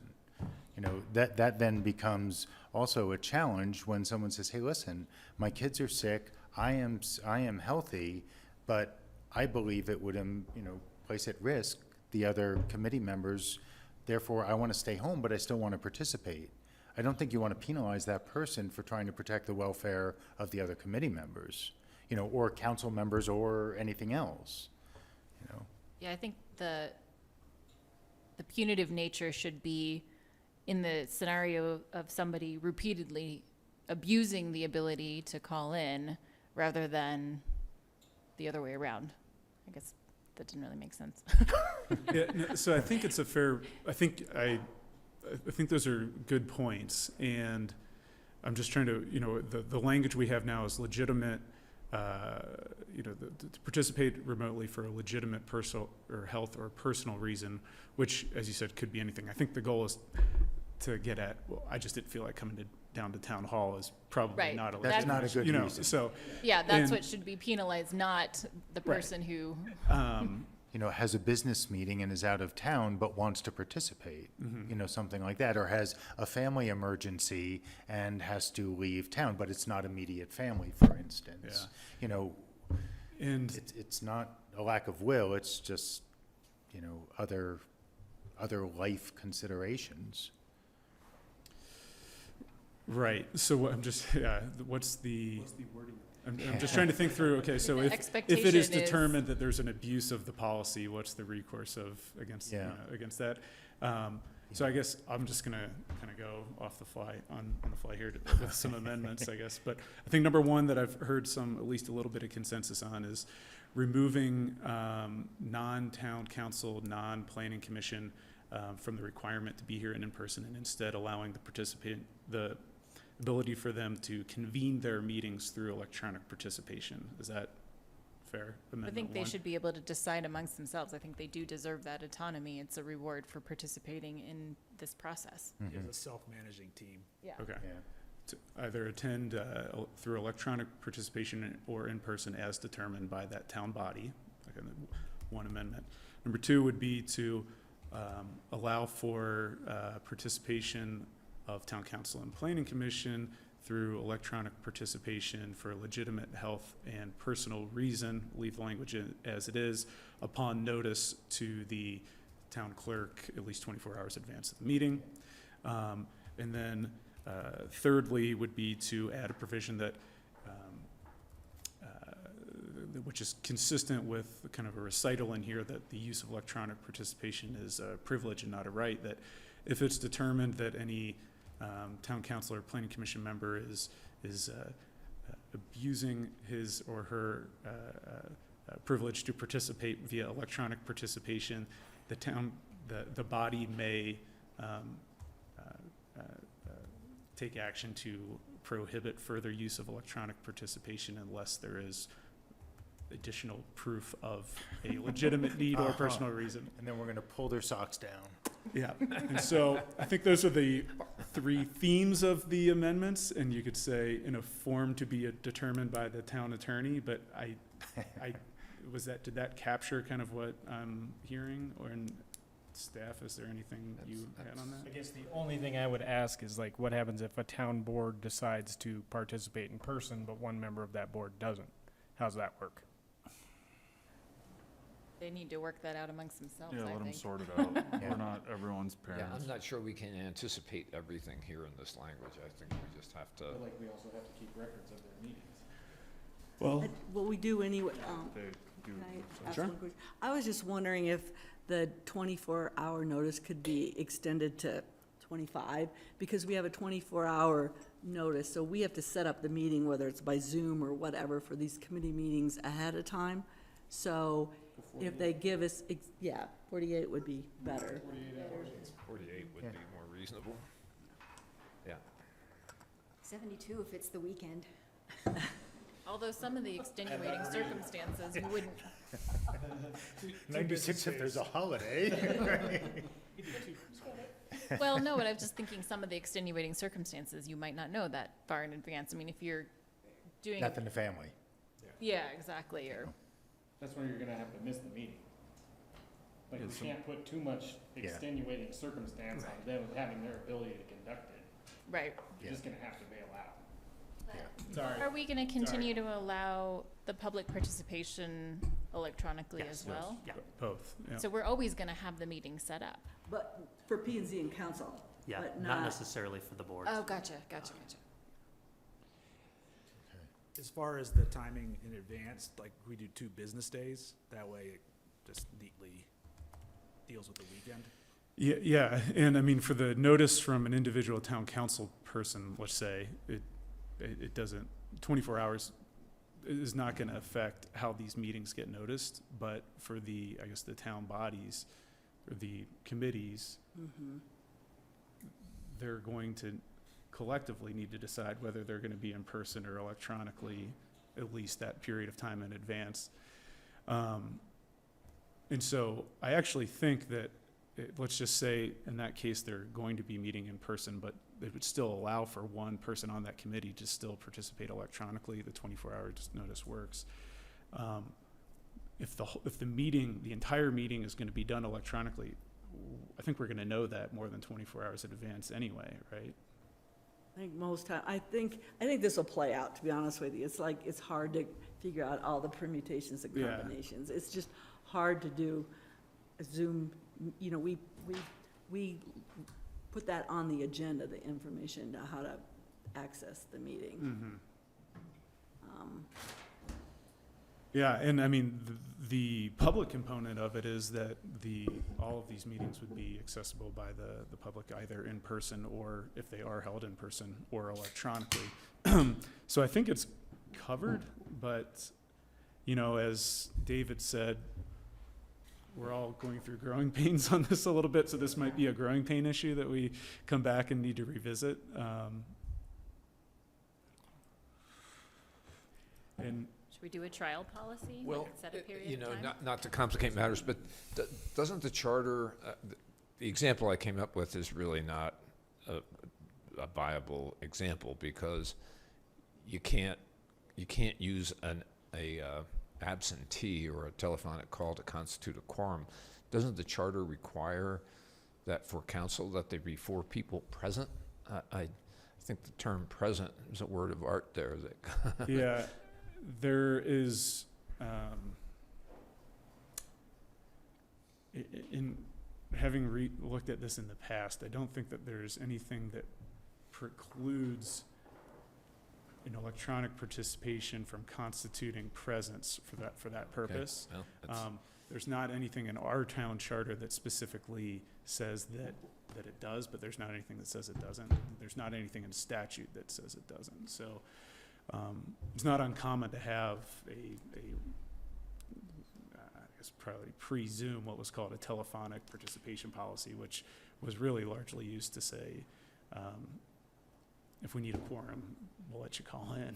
But here we are.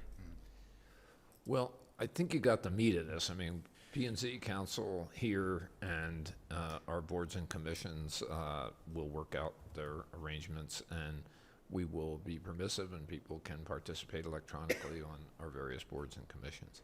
Sure. So That's basically it. I think I got it, and there could be a motion to approve the resolution with the amendments articulated by the town attorney and in a form to be approved by the town attorney. Sounds good. Mayor, I move the town council adopt resolution number 25, series of 2021, with amendments added by the town attorney. Second. Is there a second? Oh, it's been moved and seconded. I think we better, can we do this voice? Just do a roll Reza? call. Yeah. Yeah, roll call. Okay, let's begin with David Knight. I was gonna say Yes. roll call.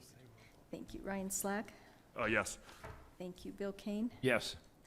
Thank you, Elise Hoddle. Yes. Thank you, Bill Infante. Yes.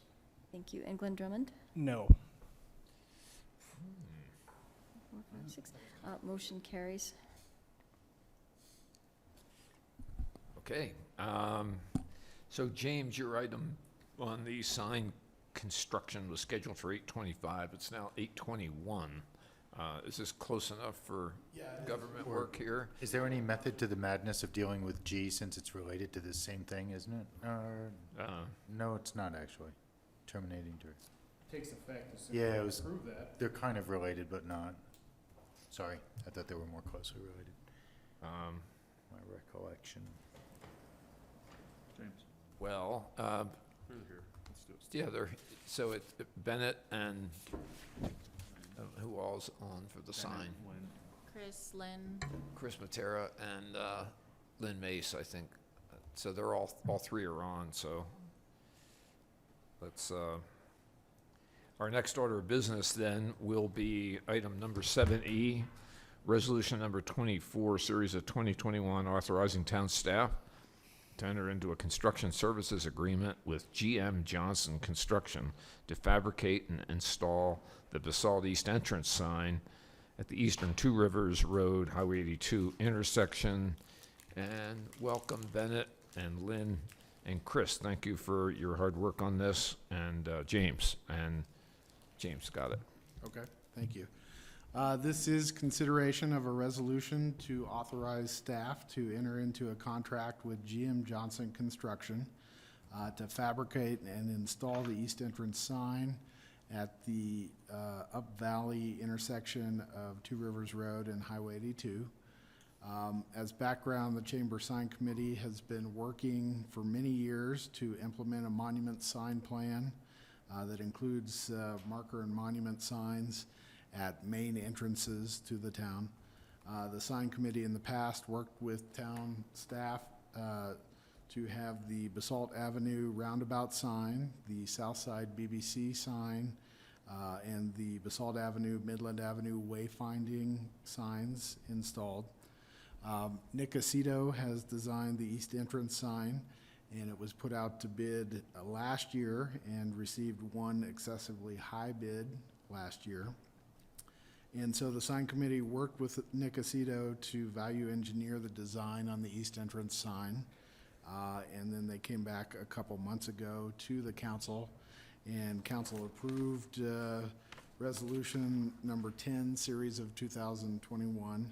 And it authorized the sign committee and staff to put the revised design out to bid. And so the sign committee did do a public request for bids. We received one bid for $39,180 for installation and fabrication of the sign. And it was from GM Johnson Construction, which is a local basalt firm. The sign committee thought it was a good bid and by a local company, and it was a similar price to that for the fabrication and installation of the south side sign that was done 2 years ago. So we have $55,000 in the budget for this year for the east entrance sign. So the sign committee recommends council approve the resolution authorizing staff to negotiate and enter into a contract with GM Johnson. As we noted, we do have several sign committee members. We've got Lynn Mace, who is the chair of the Chamber Sign Committee. We've got Bennett Bramson, and we did have Chris Matera on there. So She's on there. Stop showing the screen so you can see them. I'm here, just hidden. So welcome, guys. I know Lynn's been working on this for at least 12 years because I worked with her on it in 2009. So. Oh, well. She started when she was 20. Oh, well, okay. members. Am I supposed to say something? Yeah, if you have any additional comments, this would be the appropriate time. I don't actually have any additional comments. We've been at this a long time. It's really a great design. It blends all of our signs together. And I would like construction to start yesterday. So there. Bennett or Chris, any thoughts? Similar to what James presented, this is consistent with the look and feel of all the other wayfinding signs around town. So, and within the budget range, both for the town and what we've seen consistently for construction costs. So, hopefully, council is fine with us moving forward with this. I concur as well. I think that we have certainly done our due diligence and hope that council will find everything from the design to the process to be acceptable to you, and we would love to move forward with this as expeditiously as possible. Great. Comments from council, questions? If there are none, then I would entertain a motion to approve resolution number 24, series of 2021, authorizing the construction of the East Basalt entrance sign. Mayor, I move that the town council adopt resolution number 24, series of 2021 as presented. I just have one quick question. Okay, Ryan, please. Sorry. Go ahead.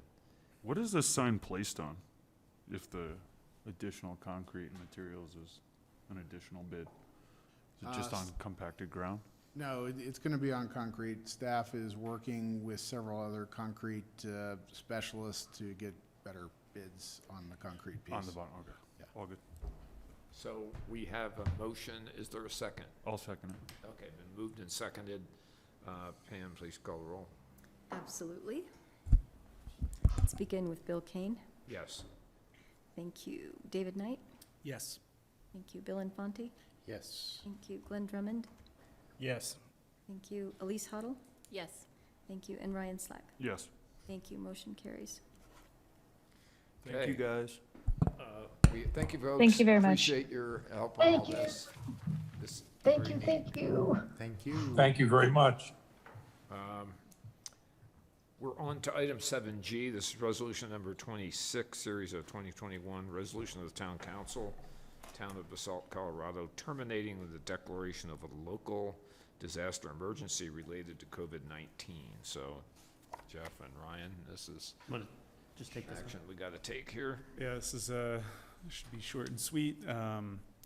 The town adopted an emergency declaration related to COVID-19, which authorized certain emergency powers to be used by the town. It also invoked then certain policies that would be only effective in an emergency declaration, now at a point where that's no longer needed, based on what we're hearing from public health officials. So this, and it's not needed from a governance standpoint. So this resolution would revoke that emergency declaration and return us to normal town operating status. Yeah. Ryan, any? Nope, anything? I think he summed it up. Okay. Thank you. Yeah, this is a affirmation of the reality here, I guess. Any questions, comments from council? Is there a motion to approve resolution number 26, series of 2021? Mayor, I move the town council adopt resolution number 26, series of 2021 as presented. Second. Moved and seconded. Please call the roll. Okay, let's begin with Elise Huddle. Yes. Thank you. Ryan Slack. Yes. Thank you. Bill Kane. Yes. Thank you. David Knight. Yes. Thank you. Bill Infante. Yes. Thank you. And Glenn Drummond. Yes. Motion carries. Thank you all. That concludes our affairs for this evening, unless there is anything else. Under council comments, I forgot to mention that Bill Infante and I got to attend the grand opening for the art base, and it was great. I mean, we had a great turnout. People are very supportive. Bill, do you have any thoughts about it? I thought it was a very nice. Absolutely brilliant evening. That was followed 1 week later with an even bigger event when they opened the second part of the gallery and hosted kind of Basalt's best and brightest artists with Dick Carter and Tanya Dibbs and a bunch of others. It was really a super cool event. Yeah. And I think we should be so proud to have the art base located smack center of Midland Avenue. We happened to have gone over to Tempranillo afterwards for a bite, and the place was filled with other people who had been at the art base, and I think the same thing happened at Cafe Bernard's and probably Heather's. So mission accomplished in having the art base serve as a catalytic force for vitality. Yeah, so, great. you know, hats off to Sky Skinner and to JD for having put it all together. Great, thank you. Okay. Can I ask for a procedural, or not procedural, but just nitpicky thing. I don't know how our board packets are put together, but whenever there's images, you can't blow them up and read it. I would love, I don't know if these are somehow getting compiled or scanned, or they're not the original documents, or what's going on, but They're being scanned, I think is. Yes. Some of them get, it just depends on which ones you're looking for. I know what yeah, you're some talking of them are about. fine, and then other ones. Map ones are kind of hard, but. If the Well, like scan's not this, a like high you enough can, like the resolution. weathered angle is like, Yeah, it gets blurry. Okay. Some I think it's just because there's so many pages in a PDF and you guys are making it so you can upload it to the internet. Yeah, but I don't know how to remedy it, but for sure, like, you know, when you get to something like that and it's just a blurry mess. Mm-hmm, okay. Instead of scanning, can you save it to a PDF? I'm sorry? Instead of scanning it, can you save it to a PDF, like print it to PDF, and then it's the original document? Yeah, you just have to compile all those files Well, separately, the right? issue is you can't upload it. So a lot of times, once you scan it, it's so large that you can't upload it from the webpage. So you have to reduce the file size. So that's what happens when it gets really blurry. Understand what I mean? Like, Yeah. you can have a high resolution on those PDFs, but you could never load it up on your iPad. You might be able to do it on your Mac, but you're not gonna be able to do it on an iPad. And I've asked for a higher resolution picture, like a specific Yeah. page before, and you guys have been able to do that, so I think that could work. Yeah, no, I was thinking maybe like a packet of the drawings or something like that. Well, we'll try to brainstorm and see if there's a way of doing it when we know, particularly we can kind of sense what's important, right? Okay, well, Might have to open different files. You understand what I mean? You might. Yeah, have to yeah, open- that's fine. I mean, if we had to like, you know, email you and ask for the file again anyway, then that's a separate file, so like, Yeah. that's not a problem. On the So- you know, anytime you can't read something, just email us and we'll give it to you. so our next gathering is June 22nd. That's when we meet again. June 20th, mark your calendars, is opening of Sunday market. Oh, sorry. Sunday Market. All Excellent, right. excellent. So, you know, it's great if we could swing by there and show the flag and, you know, really support our little vendors and so just put it on your calendar. And it's Father's Day too, for those of you who. I think we have a council coffee in between. Yeah, what's the- Next week is our first back to council coffee. It's an afternoon Starbucks at Willits I Affair. believe so. Yeah. I'll have to look at the calendar, but yes, we're trying Yeah. to do CC's in the morning and Starbucks in the afternoon and Yeah, just see how that goes. We're not sure. We just didn't have good overlap at all of yeah. anyone's schedules. 4 o'clock in the afternoon is within the gravitational field of the wine hour, though, so coffee. Like, working for us. Do we have rules for those? I have a set of rules and I'll get them out. I think it's sent around for comment, so I'll make sure we get those to everyone ahead of time. All right, guys, thanks, Wait, everybody. real quick. Hey, Jeff, could you just remind everyone about, we have a lot of different applications in front of us. And ex parte communication Sure. is a very hard thing to not participate in. Yep. So I would love a reminder just for everyone because. Sure. Can I say one thing? Sure. At our first meeting in July, I will be having Sam Light come during a work session. He's the general counsel for CIRSA, who's come before this council prior to go through all of that and other stuff. But if you wanted to talk a little about the ex parte. Sure. Yeah, I can send a follow-up email with some basic ground rules, but as a general matter, once the land use application is submitted and we're in a quasi-judicial posture, town council people should not be having any discussions with the applicant related to the application itself.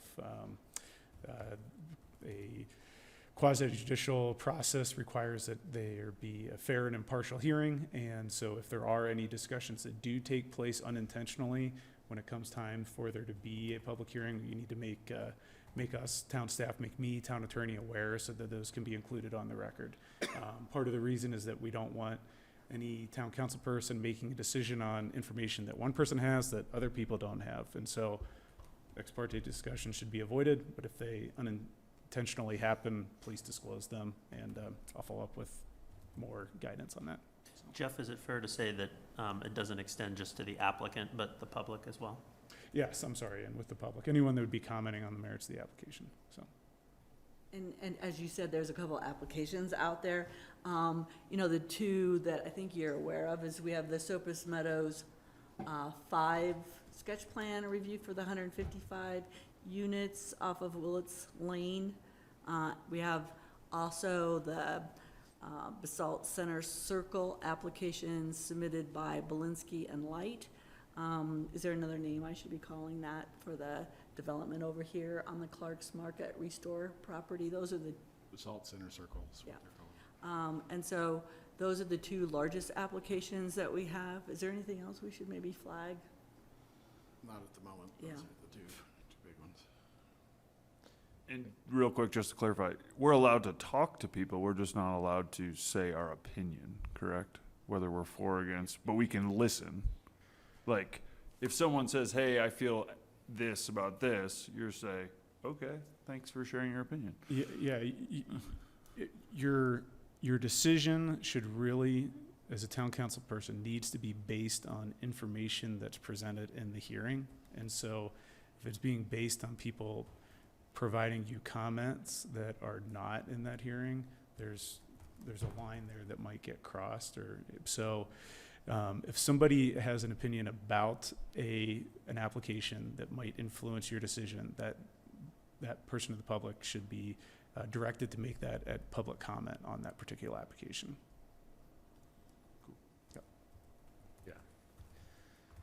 Okay, anything else? Welcome back, everybody. We're adjourned. Thank you, guys. This feels good in here. This is great. Thank you, Chief, for bearing with us tonight.